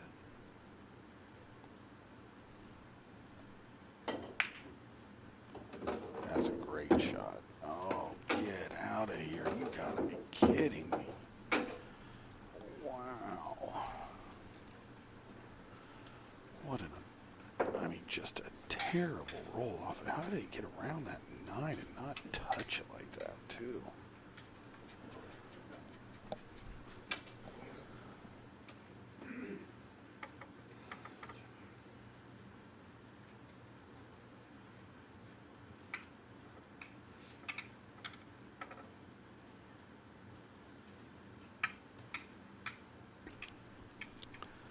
Well, let's see how Darren chooses to play this. I think he's playing top 3 rails, maybe a 4th. Yep, there you go. It's a good shot, Easiest way around.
Years, 50 years, Yeah. and still has the thickest Puerto Rican accent I've ever heard.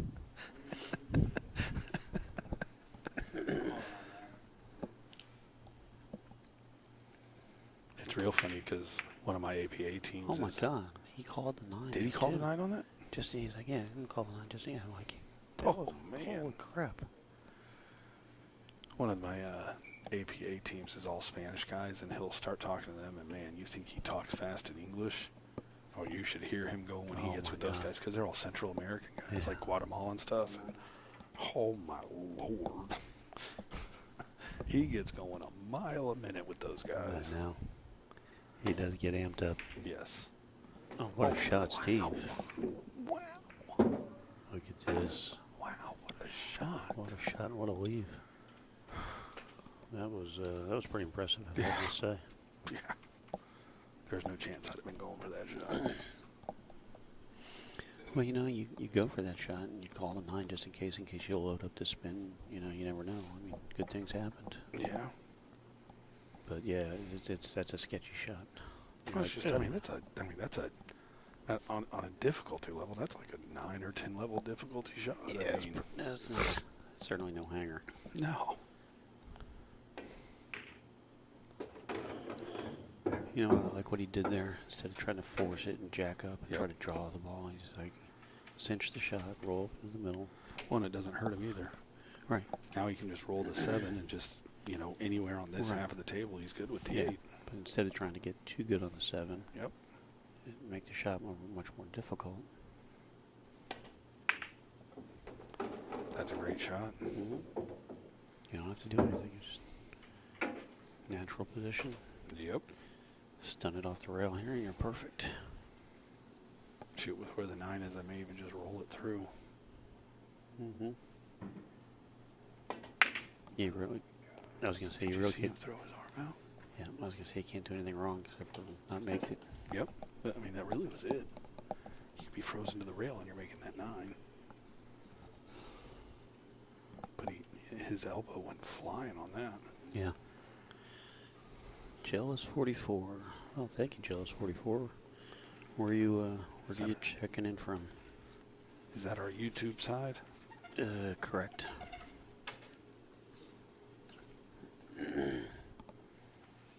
I think he has to go for the 9 here.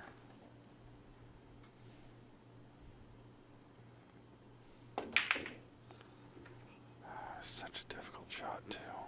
Might get lucky. Leave a hanger. That's probably. That was such, that combo is so difficult, Mm-hmm. especially on the 9, because you don't want to just leave it hanging for him. So You know, I'd almost like to see that shot in person because I almost maybe think about playing the 8 off the bottom rail, off the 9. yeah, that's definitely an option. Or, yeah,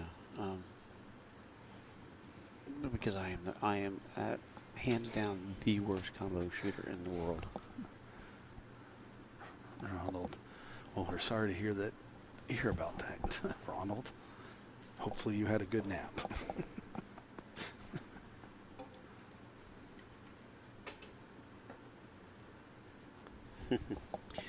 All right, Jealous 44, Key West. All right.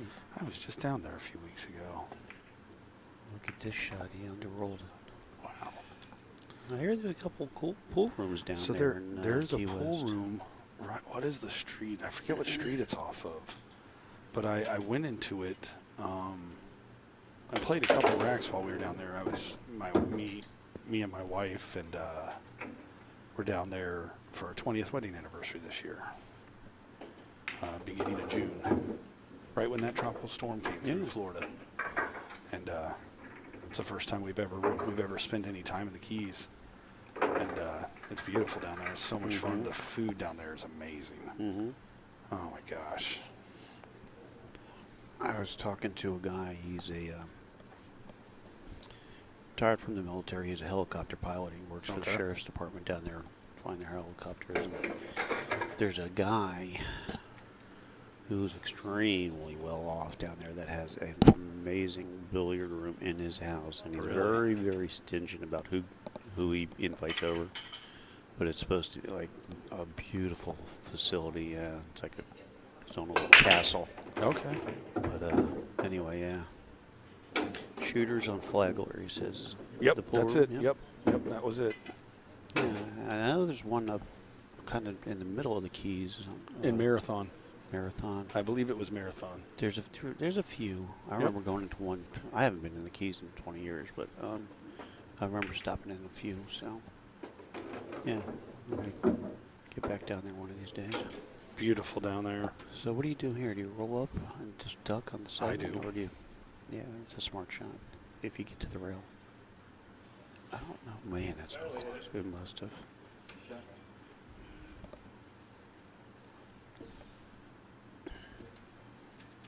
That 4-6 is still an issue too. So. Yep.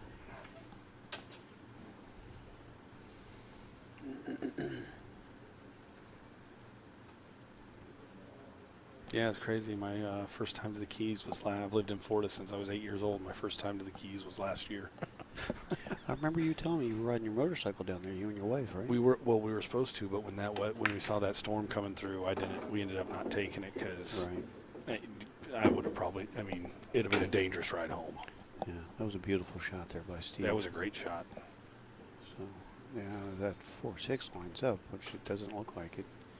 You might have to come around 3 rails, try to get a better angle on the 4. Did he Get by the get 7? there? He did. He Very did. well played. Yes. He got the better angle that he needed. He has an awesome house with a diamond. Oh, good. I know where I'm going to play pool when There I'm we done. go. We're hitting up Jealous 44. That was not good, Steve. No, he definitely had to put a bigger stroke on that. I'm trying to think of there's a guy down there. He actually did a DVD, like an exercise video where you pull